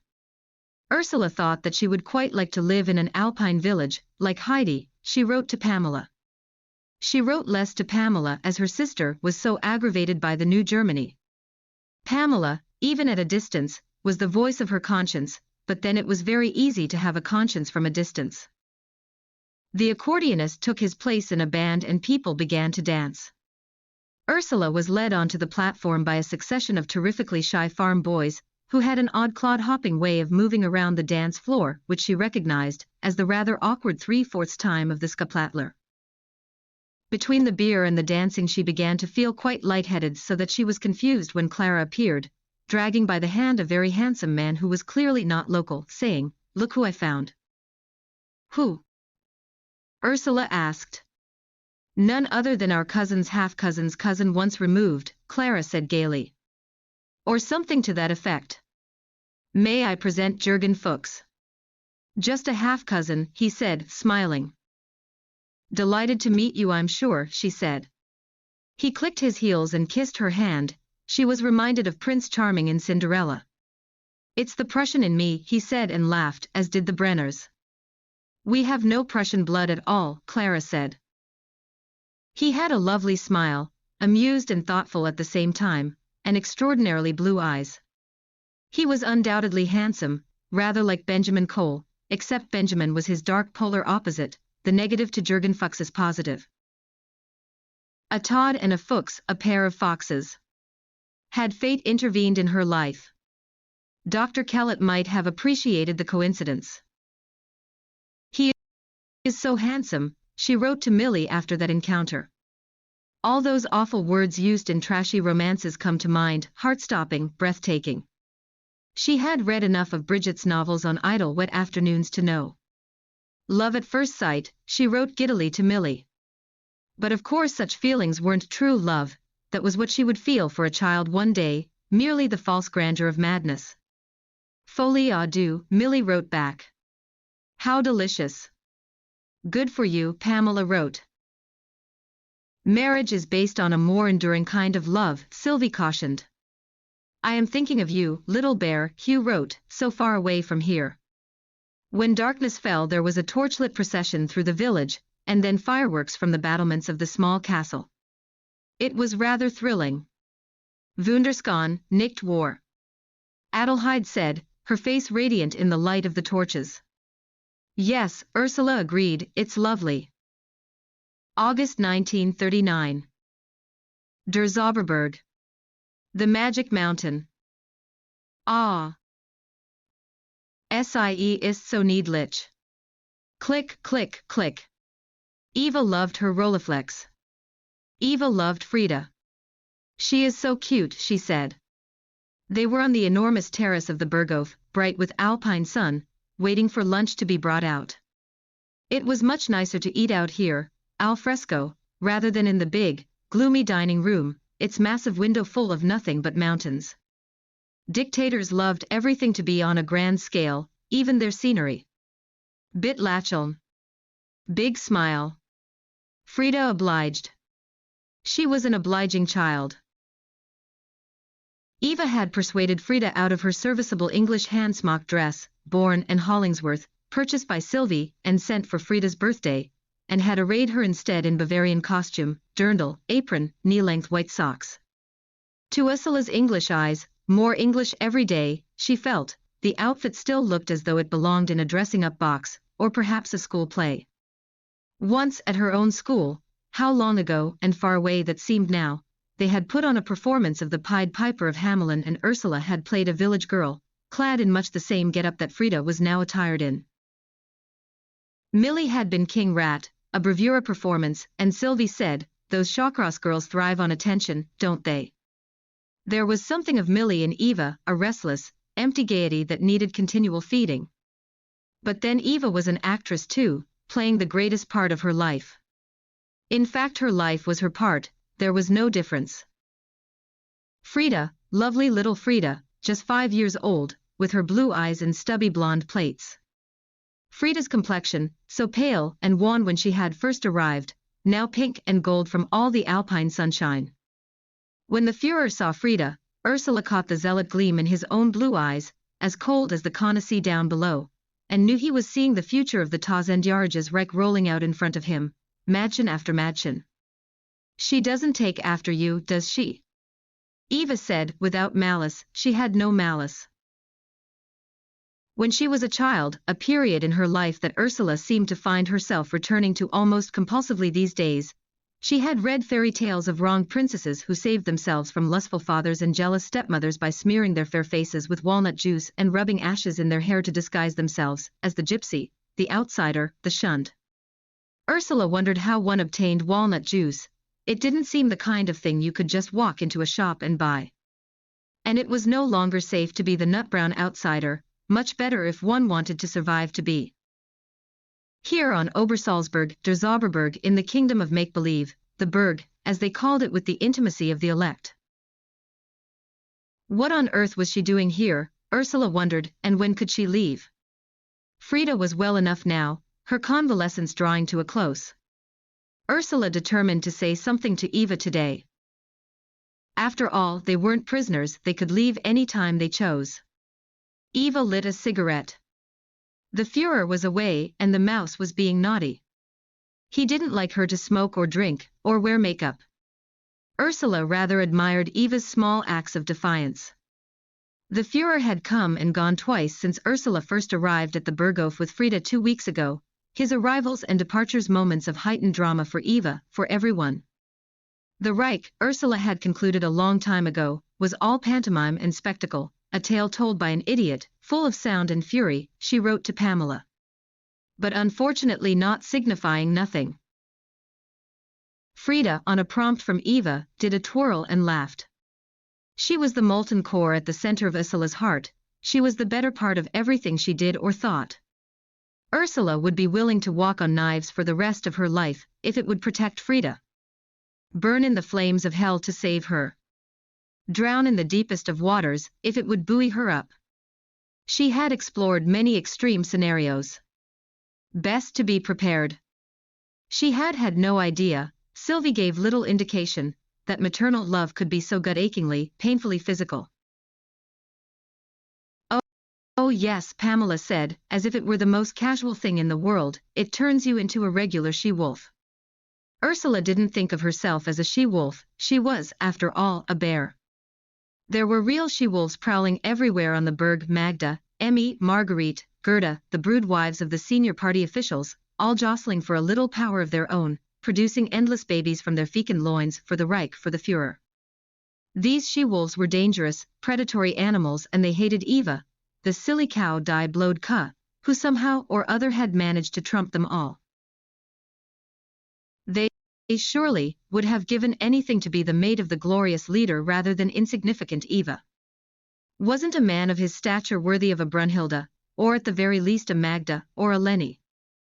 Or perhaps the Valkyrie herself, the Mitford woman, Das Fräulein Mitford, as Eva referred to her.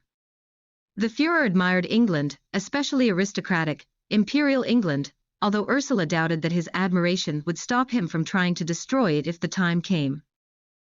Eva disliked all the Valkyries who might be a rival for the Führer's attentions, her strongest emotions conceived in fear. Her greatest antipathy was reserved for Bormann, the eminence grise of the Berg. It was he who held the purse strings, he who shopped for Eva's gifts from the Führer, and who doled out the money for all those fur coats and Ferragamo shoes, reminding her in many subtle ways that she was merely a courtesan. Ursula wondered where the fur coats came from. Most of the furriers she had seen in Berlin were Jewish. How it must stick in the collective craw of the she-wolves that the Führer's consort was a shop girl.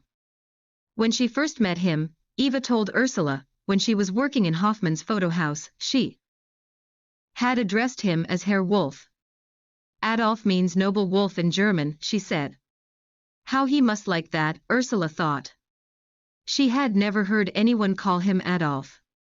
Did Eva call him Mein Führer even in bed? It seemed perfectly possible. And do you know that his favorite song, Eva laughed, is Who's Afraid of the Big Bad Wolf? From the Disney film Three Little Pigs. Ursula said, incredulous. Yes. Oh, thought Ursula, I cannot wait to tell that to Pamela. And now one with Muddy, Eva said. Hold her in your arms. Ser Sean. Smile. Ursula had watched Eva gleefully stalking the Führer with her camera, hunting down a photograph of him where he hadn't turned away from the lens, or pulled the brim of his hat down comically low, like a spy in poor disguise. He disliked having his photograph taken by her, preferring flattering studio lighting, or a more heroic pose than the snaps Eva liked of him. Eva, on the other hand, loved being photographed. She didn't just want to be in photographs, she wanted to be in a film. Ein movie. She was going to go to Hollywood one day and play herself, the story of my life, she said. The camera made everything real somehow for Eva. The Führer had promised, apparently. Of course, the Führer promised a lot of things. It was what had got him where he was today. Eva refocused the Rolleiflex. Ursula was glad she hadn't brought her old Kodak, it would hardly have stood up to comparison. I'll have copies made for you, Eva said. You can send them to England to your parents. It looks very pretty with the mountains in the background. Now give me a big smile. Jets lach doch mal richtig. The mountain panorama was the backdrop to every photo taken here, the backdrop to everything. At first Ursula had thought it beautiful, now she was beginning to find its magnificence oppressive. The great icy crags and the rushing waterfalls, the endless pine trees, nature and myth fused to form the Germanic sublimated soul. German romanticism, it seemed to Ursula, was writ large and mystical, the English lake seemed tame by comparison. And the English soul, if it resided anywhere, was surely in some unheroic back garden, a patch of lawn, a bed of roses, a row of runner beans. She should go home. Not to Berlin, to Savannahplatz, but to England. To Fox Corner. Eva perched Frida on the parapet, and Ursula promptly removed her. She has no head for heights, she said. Eva was forever lolling precariously on this same parapet, or parading dogs or small children along it. The drop below was dizzying, all the way down past Berchtesgaden to the Kana Sea. Ursula felt rather sorry for little Berchtesgaden, with its innocent window boxes of cheerful geraniums, its meadows sloping down to the lake. It seemed a long time since she was here in '33 with Clara. Clara's professor had divorced his wife and Clara was now married to him, and they had 2 children.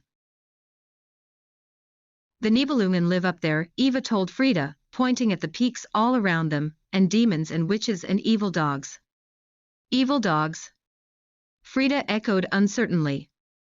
She had already been scared by the irksome Negus and Stasi, Eva's annoying Scotties, without needing to hear about dwarves and demons. And I have heard, Ursula thought, that it was Charlemagne who hid out in the Untersberg, sleeping in a cave, waiting to be woken for the final battle between good and evil. She wondered when that would be. Soon perhaps. And one more, Eva said. Big smile. The Rolleiflex glinted relentlessly in the Sunday. Eva owned a cinecamera too, an expensive gift from her own Mr. Wolf, and Ursula supposed she should be glad that they weren't being recorded for posterity in moving color. Ursula imagined in a future time someone leafing through Eva's many albums and wondering who Ursula was, mistaking her perhaps for Eva's sister Gretel or her friend Herta. Footnotes to history. One day, of course, all this would be consigned to that same history. Even the mountains, sand, after all, was the future of rocks. Most people muddled through events and only in retrospect realized their significance. The Führer was different. He was consciously making history for the future. Only a true narcissist could do that. And Speer was designing buildings for Berlin so that they would look good when they were in ruins 1,000 years from now, his gift to the Führer. To think on such a scale. Ursula lived hour by hour, another consequence of motherhood, the future as much a mystery as the past. Speer was the only one who was nice to Eva, and therefore Ursula afforded him a latitude in her opinion that perhaps he didn't deserve. He was also the only one of these would-be Teutonic knights who had good looks, who wasn't gimpy or toad-squat or a corpulent pig, or worse somehow resembled a low-level bureaucrat. And they are all in uniform, she wrote to Pammy. But it's all pretend. It's like living in the pages of The Prisoner of Zenda. They're awfully good at hogwash. How she wished Pammy was here by her side, how she would have enjoyed dissecting the characters of the Führer and his henchmen. She would conclude that they were all charlatans spouting cant. In private, Jürgen claimed to find them all tremendously flawed, and yet in public he behaved like any good servant of the Reich. Lippenbekenntnis, he said. Lip service. Needs must, Sylvie would have said. This was how you got on in the world, he said. Ursula supposed in this respect he was rather like Maurice, who said you had to work with fools and donkeys to advance your career. Maurice was also a lawyer, of course. He was quite senior in the Home Office these days. If they went to war, would this be a problem? Would the armor of German citizenship, donned so reluctantly, be enough to protect her? If they went to war, could she really countenance being on this side of the channel? Jürgen was a lawyer. If he wanted to practice law, he had to join the party, he had no choice. Lippenbekenntnis. He worked for the Ministry of Justice in Berlin. At the time he proposed to her, a bit of a whirlwind courtship, she wrote to Sylvie, he had barely ceased being a communist. Now Jürgen had abandoned his leftist politics, and was staunch in his defense of what had been achieved. The country was working again, full employment, food, health, self-respect. New jobs, new roads, new factories, new hope. How else could they achieve this, he said. But it came with an ecstatic faux religion, and a wrathful false messiah. Everything comes with a price, Jürgen said. Perhaps not as high as this one. How had they done it, Ursula often wondered. Fear and stagecraft. Mostly. But where had all the money and jobs come from? Perhaps just from manufacturing flags and uniforms, enough of those around to rescue most economies. The economy is recovering anyway, Pamela wrote, it's a happy coincidence for the Nazis that they can claim this recovery. Yes, he said, there was violence to begin with, but it was a spasm, a wave, the Sturmabteilung letting off steam. Everything, everybody, was more rational now. In April they had attended the parade for the Führer's 50th birthday in Berlin. Jürgen had been allotted seats, in the guests' grandstand. An honor, I suppose, he said. What had he done, she wondered, to deserve the honor? Did he seem happy about it? It was hard to tell sometimes. He hadn't been able to get them tickets for the Olympics in '36, yet here they were now, rubbing shoulders with the VIPs of the Reich. He was always busy these days. Lawyers never sleep, he said. Yet as far as Ursula could see they were prepared to sleep throughout the 1,000 years. The parade had gone on forever, the greatest expression yet of Goebbels's showmanship. A great deal of martial music and then the overture provided by the Luftwaffe, an impressive, noisy fly-past along the east-west axis, and over the Brandenburg Gate by squadrons of aircraft in formation, wave after wave. More sound and fury. Heinkel's and Messerschmitt's, Jürgen said. How did he know? All boys know their planes, he said. There followed the march past of the regiments, a seemingly inexhaustible supply of soldiers goose-stepping along the road. They reminded Ursula of high-kicking tiller girls. Stets Schritt, Ursula said, who on earth invented that? The Prussians, Jürgen laughed, of course. She took out a bar of chocolate and broke off a piece, and offered it to Jürgen. He frowned and shook his head, as though she had showed a lack of respect to the assembled military might. She ate another piece. Small acts of defiance. He leaned in close so she could hear him. The crowd were making an abominable racket. You really have to admire their precision, if nothing else, he said. She did admire it. It was extraordinary. Robotic in its perfection, as if each member of each regiment was identical to the next, as if they had been produced on a factory line. It wasn't quite human, but then it wasn't the job of armies to look human, was it? It was also very masculine, she reported to Pamela. Would the British Army be capable of achieving such mechanical drilling on this scale? The Soviets perhaps, but the British were less committed somehow. Frida, on her knee, was already asleep, and it had hardly begun yet. All the while Hitler took the salute, his arm stiff in front of him the whole time. She could catch a glimpse of him from where they were sitting, just the arm, like a poker. Power obviously provided a peculiar kind of stamina. If it was my 50th birthday, Ursula thought, I would like to spend it on the banks of the Thames, Bray or Henley or thereabouts, with a picnic, a very English picnic, a thermos of tea, sausage rolls, egg and cress sandwiches, cake and scones. Her family was all there in this picture, but was Jürgen part of the idyll? He would fit in well enough, lounging on the grass in boating flannels, talking cricket with Hugh. They had met and got on well. They had gone to England, to Fox Corner, in '35 for a visit. He seems like a nice chap, Hugh said, although when he learned that she had taken German citizenship he wasn't so keen. It had been an awful mistake, she knew that now. Hindsight's a wonderful thing, Clara said. If we all had it there would be no history to write about. She should have stayed in England.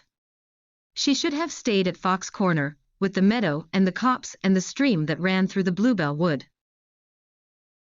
The machinery of war started to roll past.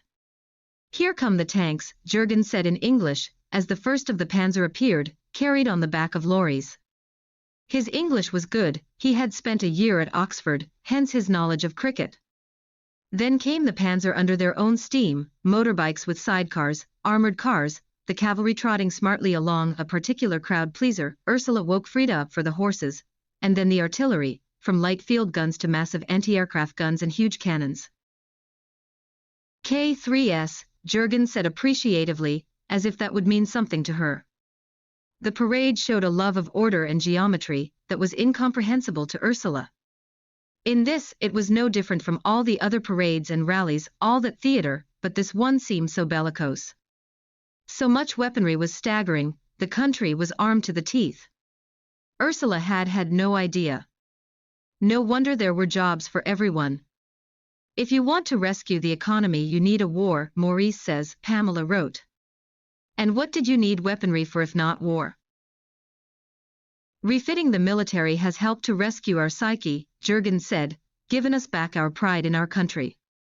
When in 1918 the generals surrendered. Ursula stopped listening, it was an argument she had heard too many times. They started the last war, she wrote crossly to Pamela.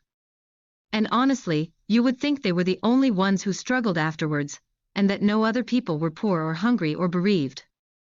Frida woke up again and was cranky. She fed her chocolate. Ursula was cranky too.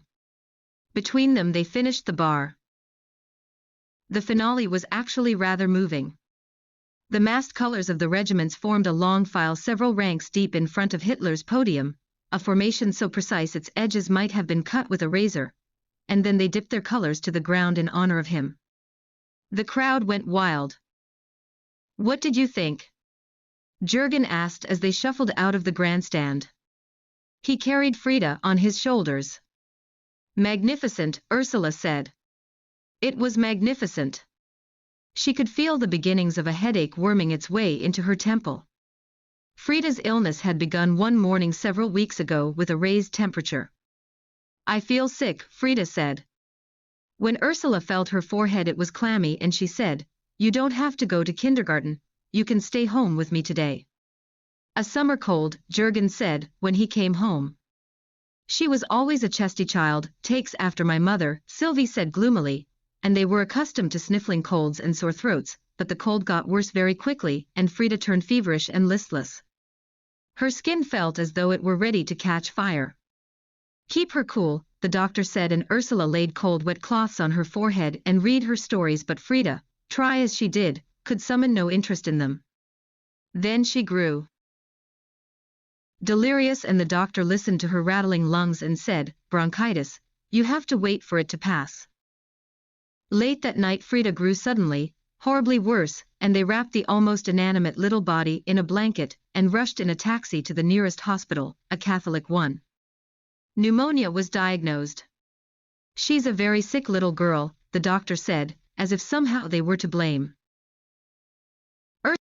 Ursula didn't leave Frida's bedside for 2 days and nights, holding on to the little hand to keep her in this world. "If only I could have it for her," Jürgen whispered across the starchy white sheets that were also helping to pin Frida to this world. Nuns floated around the ward like galleons in their enormous, complicated wimples. How long, Ursula wondered in an absent moment, when all her attention wasn't focused on Frida, did it take them to put these contraptions on in the morning? Ursula was sure she would never have managed without making a mess of it. The headdress alone seemed a good enough reason not to be a nun. They willed Frida to live and she did. Triumph de Willens. The crisis passed and she started the long road to recovery. Pale and weak, she was going to need to convalesce, and one evening when Ursula returned home from the hospital she found an envelope, hand-delivered to their door. "From Eva," she said to Jürgen, showing him the letter when he returned from work. "Who's Eva?" he asked. "Smile." Click, click, click. Anything to help keep Eva amused, she supposed. She didn't mind. Eva had been very kind to invite them so that Frida could breathe good mountain air and eat the fresh vegetables and eggs and milk from the Gutshof, the model farm on the slopes beneath the Berghof. "Is it a royal command?" Jürgen asked. "Can you say no? Do you want to say no?" "I hope not. And it will do your headaches good too." She'd noticed recently that the more he rose through the echelons in the ministry, the more one-sided their conversations had become. He made statements, raised questions, answered the questions and drew conclusions without ever needing to involve her in the exchange. A lawyer's way perhaps. He didn't even seem to be aware that he was doing it. The old goat has a woman after all then, does he? Who would have guessed? Did you know? No, you would have said. And to think you know her. It can only be good for us, can't it? To be so close to the throne. For my career, which is the same thing as us. Liebling, he added, rather perfunctorily. Ursula thought that being close to a throne was a rather dangerous place to be. "I don't know Eva," Ursula said. "I've never met her. It's Frau Brenner who knows her mother, Frau Braun. Clara used to work at Hoffman's sometimes, with Eva. They were at kindergarten together." "Impressive," Jürgen said, from Kaffeeklatsch to the seat of power in 3 easy moves. "Does Fräulein Eva Braun know her old kindergarten pal, Clara, is married to a Jew?" It was the way he said the word that surprised her. Jude. She'd never heard him say it that way before, sneering and dismissive. It drove a nail into her heart. "I have no idea," she said. I am not part of the Kaffeeklatsch, as you call it. The Führer took up so much room in Eva's life that when he wasn't here she was an empty vessel. Eva kept nightly telephone vigils when her lover was absent, and was like a dog, one ear fretfully cocked every evening for the call that brought her master's voice to her. And there was so little to do up here. After a while all the tramping along forest paths and swimming in the freezing cold Kana Sea became enervating rather than invigorating. There were only so many wildflowers you could pick, only so much sunbathing on the loungers on the terrace before you went slightly mad. There were battalions of nursemaids and nannies on the Berg, all eager to be with Frida, and Ursula found herself with much of the same empty time on her hands as Eva. She had, stupidly, packed only one book, at least it was a long one, Mans der Zauberberg. She hadn't realized it was on the banned list. A Wehrmacht officer saw her reading it and said, "You're very bold, that's one of their forbidden books, you know." She supposed the way he said there implied he wasn't one of them. What was the worst they could do? Take the book off her and put it in the kitchen stove. He was nice, the Wehrmacht officer. His grandmother was Scottish, he said, and he had spent many happy holidays in the Highlands. I am grand hat es in merkwaardig bewandtnis mit diesem Sichine Leben en fremdem Orte, dieser, seis och, Musseligen and passing und Umschwonung. She read and translated laboriously, and rather badly. There is something strange about getting this settling into a new place, the laborious adaptation and familiarization. How true, she thought. Man was hard work. She would have preferred a boxload of Bridget's Gothic romances. She was sure they wouldn't be verboten. The mountain air had done her headaches no good at all, nor had Thomas Mann. They were, if anything, worse. Kopfschmerzen, the very word made her head sore. I can't find anything wrong with you, the doctor at the hospital told her. It must be your nerves. He gave her a prescription for Veronal. Eva herself had no intellect to sustain her, but then the Berg wasn't exactly the court of an intelligentsia. The only person whom you might have called a thinker was Speer. It wasn't that Eva led an unexamined life, far from it, Ursula suspected. You could sense the depression and neuroses hidden beneath all that Lebenslust, but anxiety wasn't what a man looked for in a mistress. Ursula supposed that to be a successful mistress, although she had never been one herself, either successful or unsuccessful, a woman should be a comfort and a relief, a restful pillow for the weary head. Gemütlichkeit. Eva was amiable, she chatted about inconsequential things, and made no attempt to be brainy or astute.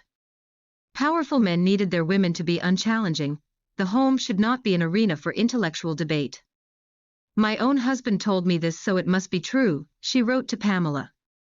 He hadn't meant it in the context of himself. He was not a powerful man. Not yet, anyway, he laughed. The political world was of concern only in that it took the object of Eva's devotion away from her. She was shunted rudely out of the public eye, allowed no official status, allowed no status at all, as loyal as a dog but with less recognition than a dog. Blondie was higher in the hierarchy than Eva. Her greatest regret, Eva said, was not being allowed to meet the Duchess when the Windsors visited the Berghof. Ursula frowned on hearing this. But she's a Nazi, you know, she said unthinkingly. I suppose I should be more careful in what I say, she wrote to Pamela. Eva had merely replied, yes, of course, she is, as if it were the most natural thing in the world for the consort of the once, and never again King of England to be a Hitlerite.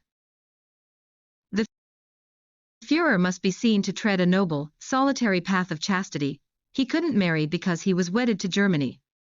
He had sacrificed himself to his country's destiny, at least that was the gist of it. Ursula thought she might have discreetly nodded off at this point. It was one of his endless after-dinner monologues.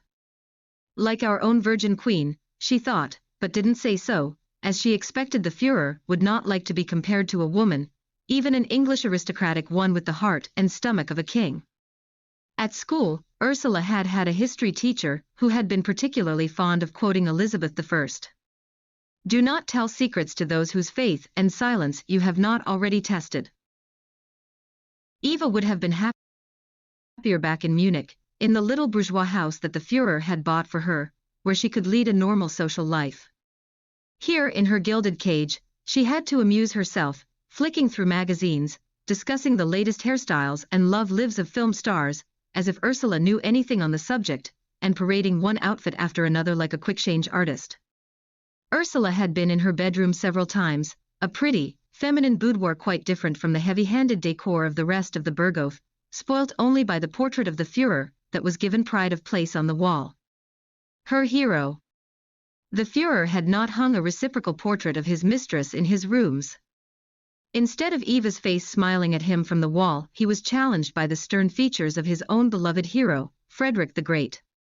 Friedrich der Grosse. I always mishear grocer for great, she wrote to Pamela. Grocers were not, generally speaking, warmongers and conquerors. What had the Führer's apprenticeship for greatness been? Eva shrugged, she didn't know. He's always been a politician. He was born a politician. No, Ursula thought, he was born a baby, like everyone else. And this is what he has chosen to become. The Führer's bedroom, adjoining Eva's bathroom, was out of bounds. Ursula had seen him sleeping though, not in that sacrosanct bedroom, but in the warm postprandial sunshine on the Berghof's terrace, the great warrior's mouth slackly open in lace majest. He looked vulnerable, but there were no assassins on the Berg. Plenty of guns, thought Ursula, easy enough to get hold of a lugger and shoot him through the heart or the head. But then what would happen to her? Worse, what would happen to Frida? Eva sat next to him, watching fondly as one might a child. In sleep he belonged to no one but her. She was, fundamentally, nothing more nor less than a nice young woman. You couldn't necessarily judge a woman by the man she slept with. Or could you? Eva had a wonderful athletic figure, one that Ursula felt quite envious of. She was a healthy, physical girl, a swimmer, a skier, a skater, a dancer, a gymnast, who loved the outdoors, who loved movement. And yet she had attached herself like a limpet to an indolent middle-aged man, a creature of the night, literally, who didn't rise from his bed before midday, and yet who could still take an afternoon nap, who didn't smoke or drink or dance or overindulge, Spartan in his habits although not his vigor. A man who had never been seen stripped off further than his lederhosen, comically unattractive to the non-Bavarian eye, whose halitosis had repelled Ursula on first meeting, and who swallowed tablets like sweets for his gas problem. I hear he farts, Jürgen said, be warned. Must be all those vegetables. He was concerned for his dignity, but he wasn't really vain as such. Merely a megalomaniac, she wrote to Pamela. A car and a driver had been sent for them, and when they arrived at the Berghof the Führer himself had greeted them, on the great steps, where he welcomed dignitaries, where he had welcomed Chamberlain last year. When Chamberlain returned to Britain he said that he now knew what was in Herr Hitler's mind. Ursula doubted that anyone knew that, not even Eva. Particularly not Eva. You're very welcome here, gnädiges Frau, he said. You should stay until the Liebklein is better. He likes women, children, dogs, really what can you fault? Pamela wrote. It's just a shame he's a dictator with no respect for the law or common humanity. Pamela had quite a few friends in Germany from her university days, many of them Jewish.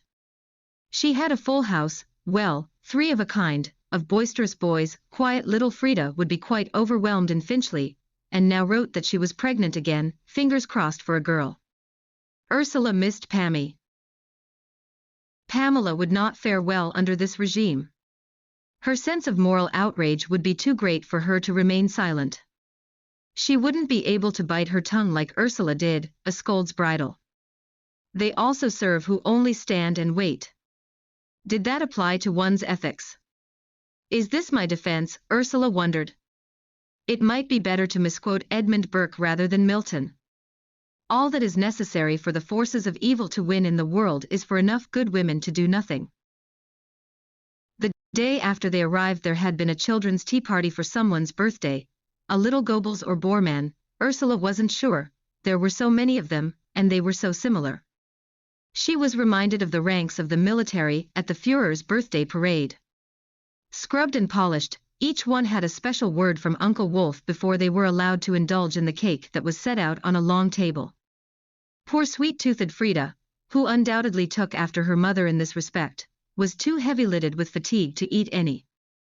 There was always cake on the Berghof, poppy seed streusel and cinnamon and plum torts, puff pastries filled with cream, chocolate cake, great domes of Schwarzwälder Kirschtorte. Ursula wondered who ate all this cake. She herself certainly did her best to get through it. If a day with Eva could be tedious, it was as nothing compared to an evening when the Führer was present. Interminable hours after dinner were spent in the great hall, a vast, ugly room where they listened to the gramophone or watched films, or, often, both. The Führer naturally dictated the choices. For music, Die Fledermaus and Die Lustige Witwe were favorites. On the first evening, Ursula thought it would be hard to forget the sight of Bormann, Himmler, Goebbels, and their savage helpmeets, all wearing their thin-lipped snake smiles, more Lippenbekenntnis, perhaps. While listening to Die Lustige Witwe, Ursula had seen a student production of The Merry Widow when she was at university. She had been good friends with the girl who played Hannah, the lead. She could never have guessed then that the next time she would hear Vilja, oh Vilja, the Witch of the Wood, it would be in German, and in this strangest of company. That production had taken place in 31. She hadn't seen what her own future held, let alone that of Europe. Films were shown nearly every evening in the great hall. The projectionist would arrive and the great Gobelin tapestry on one wall would be rolled up mechanically, like a blind, to reveal a screen behind it. Then they would have to sit through some awful romantic schmaltz or American adventure, or worse, a mountain film. In this way Ursula had seen King Kong, The Lives of a Bengal Lancer, and Der Berg Ruft. On the first evening it had been Der Heiligeberg, more mountains, more Lenny. The Führer's favorite film, Eva confided, was Snow White. And which character did he identify with? Ursula wondered. The Wicked Witch, the dwarves. Not Snow White surely. It must be the prince, she concluded. Did he have a name? Did they ever? Was it enough simply to be the role? The prince who awoke the sleeping girl, just as the Führer had woken Germany. But not with a kiss. When Frida was born, Clara had given her a beautiful edition of Schneewittchen und die Sieben Zwerge, Snow White, and the Seven Dwarfs, illustrated by Franz Juttner.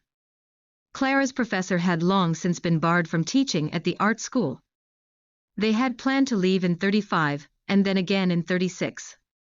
After Kristallnacht, Pamela had written to Clara directly, although she had never met her, offering her a home in Finchley.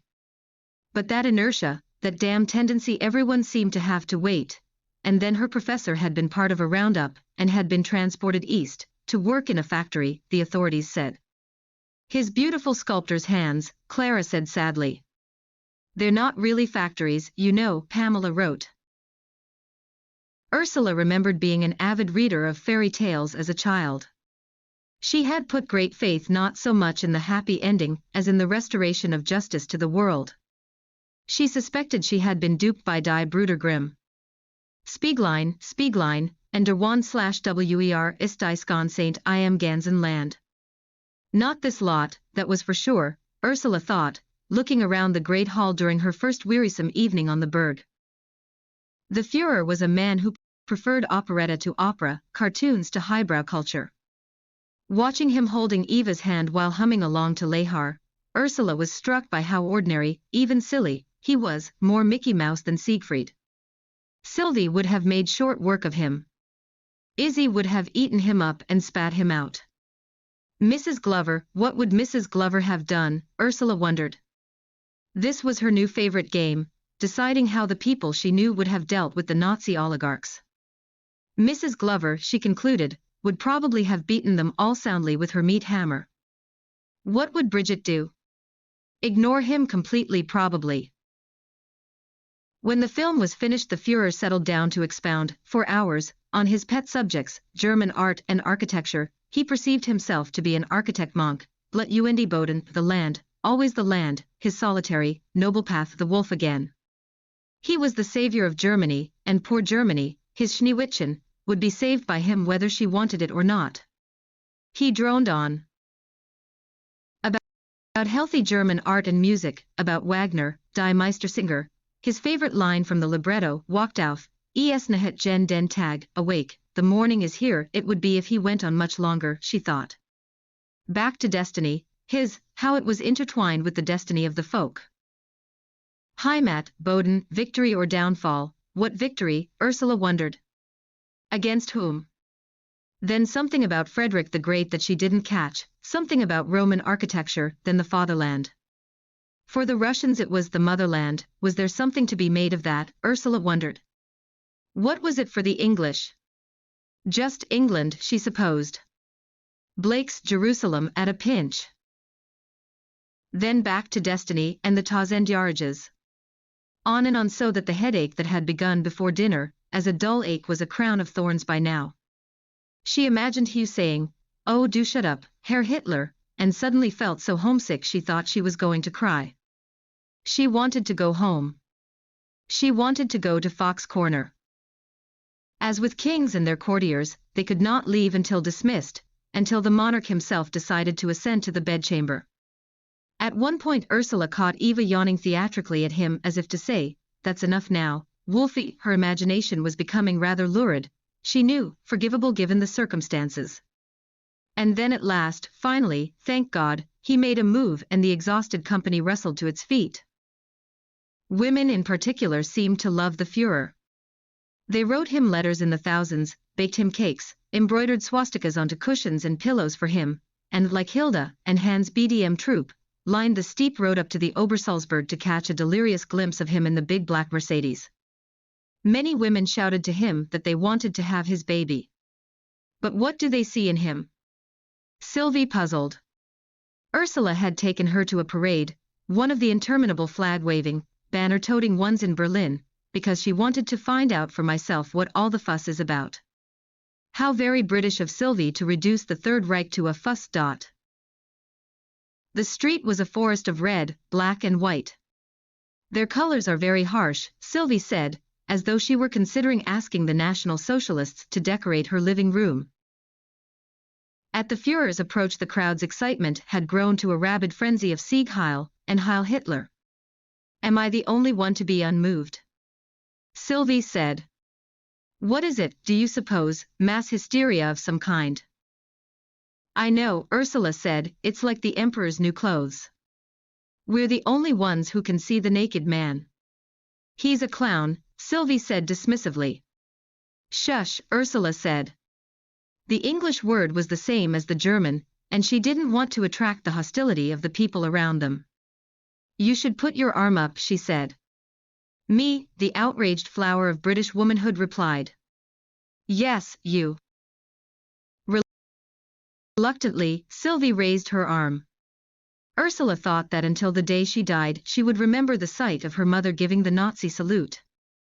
Of course, Ursula said to herself afterwards, this was in 34, back when one's conscience hadn't been shrunk and muddled by fear, when she had been blind to what was truly afoot. Blinded by love perhaps, or just dumb stupidity. Pamela had seen, unblinkered by anything. Sylvie had made the journey to Germany so that she could inspect Ursula's unexpected husband. Ursula wondered what she had planned to do if she hadn't found Jürgen suitable, drug and kidnap her, and haul her onto the Schnellzug. They were still in Munich then. Jürgen hadn't started working for the Ministry of Justice in Berlin. They hadn't moved to the Savannahplatz, or become parents to Frieda, although Ursula was cumbersome with pregnancy. Fancy you becoming a mother, Sylvie said, as if it were something she had never expected. To a German, she added thoughtfully. To a baby, Ursula said. It's nice to get away, Sylvie said. From what, Ursula wondered. Clara met them for lunch one day and afterwards said, your mother is rather chic. Ursula had never thought of Sylvie as stylish, but she supposed that compared with Clara's mother, Frau Brenner, as soft and doughy as a loaf of Kartoffelbrot, Sylvie was quite a fashion plate. On the way back from lunch, Sylvie said she wanted to visit Oberpollinger's and buy a present for Hugh. When they reached the department store they found the windows daubed with anti-Jewish slogans and Sylvie said, "Gracious, what a mess." The shop was open for business, but a pair of grinning louts in SA uniform were loitering in front of the doors, putting people off from entering. Not Sylvie, who had marched past the brown shirts while Ursula reluctantly trailed in her wake into the store, and up the thickly carpeted staircase. In the face of the uniforms, Ursula had shrugged a cartoon helplessness and murmured rather shamefacedly, "She's English." She thought that Sylvie didn't understand what it was like living in Germany, but in retrospect she thought that perhaps Sylvie had understood very well. "Ah, here's lunch," Eva said, putting down the camera and taking Frida's hand. She led her to the table and then propped her up on an extra cushion before heaping her plate with food. Chicken, roast potatoes and a salad, all from the Gutshof. How well they ate here. Milch race for Frida's pudding, the milk fresh that morning from the cows of the Gutshof. A less childish Käsekuchen for Ursula, a cigarette for Eva. Ursula remembered Mrs. Glover's rice pudding, a creamy, sticky yellow beneath its crisp brown skin. She could smell the nutmeg even though she knew there was none in Frida's dish. She couldn't remember the German for nutmeg, and thought it was too difficult to explain to Eva. The food was the only thing that she was going to miss about the Berghof, so she might as well enjoy it while she could, she thought, and helped herself to more Käsekuchen. Lunch was served to them by a small contingent of the army of staff who serviced the Berghof. The Berg was a curious combination of alpine holiday chalet and military training camp. A small town really, with a school, a post office, a theater, a large SS barracks, a rifle range, a bowling alley, a Wehrmacht hospital and much more, everything but a church really. There were also plenty of young, handsome Wehrmacht officers who would have made better suitors for Eva. After lunch they walked up to the tea house on the Mooslehner Kopf, Eva's yappy, nippy dogs running along beside them. If only one of them would fall off the parapet or from the outlook. Ursula had the beginnings of a headache and sank gratefully into one of the armchairs with green-flowered linen upholstery that she found particularly offensive to the eye. Tea and cake, naturally, were brought to them from the kitchen. Ursula swallowed a couple of codeine with her tea and said, "I think Frida's well enough to go home now." Ursula went to bed as early as she could, slipping in between the cool white sheets of the guest room bed she shared with Frida. Too tired to sleep, she found herself still awake at 2 in the morning, so she put on the bedside light. Frida slept the deep sleep of children, only illness could wake her, and she got out pen and paper and wrote to Pamela instead. Of course, none of these letters to Pamela was ever posted. She couldn't be completely sure that they wouldn't be read by someone. You just didn't know, that was the awful thing, how much more awful for others. Now she wished they weren't in the dog days of heat, when the cackle-ofen in the guest room was cold and unlit, as it would have been safer to burn the correspondence. Safer never to have written at all. One could no longer express one's true thoughts. Truth is truth to the end of reckoning. What was that from? Measure for Measure. But perhaps truth was asleep until the end of reckoning. There was going to be an awful lot of reckoning when the time came. She wanted to go home. She wanted to go to Fox Corner. She had planned to go back in May, but then Frida had become sick. She'd had it all planned. Their suitcases were packed, stored beneath the bed, where they were usually kept empty, so Jürgen had no reason to look inside them. She had the train tickets, the onward boat train tickets, had told no one, not even Clara. She hadn't wanted to move their passports, Frida's luckily still valid from their trip to England in '35, from the big porcupine quill box where all their documents were kept. She had checked they were there almost every day, but then the day before they were to go she looked in the box and there was no sign of them. She thought she was mistaken, rifled through birth and death and marriage certificates, through insurance and guarantees, Jürgen's will, he was a lawyer, after all kinds of paperwork except for what mattered. In mounting panic she emptied the lot onto the carpet, and went through everything one by one, again and again. No passports, only Jürgen's. In desperation she went through every drawer in the house, searched inside every shoebox and cupboard, beneath sofa cushions and mattresses. Nothing. They ate supper as normal. She could barely swallow. Are you feeling ill? Jurgen asked solicitously. No, she said. Her voice sounded squeaky. What could she say? He knew, of course, he knew. I thought we might take a holiday, he said. On SYLT. SYLT. SYLT. We won't need a passport for there, he said. Did he smile? Did he? And then Frida was ill. And nothing else mattered. Kommt. Eva said happily the next morning at breakfast. The Führer was coming. When? Now? No, this afternoon. What a shame, we'll be gone by then, Ursula said. Thank God, she thought. Do thank him, won't you? They were taken home in one of the fleet of black Mercedes from the Platterhof garage, driven by the same chauffeur who had brought them to the Berghof. The next day Germany invaded Poland.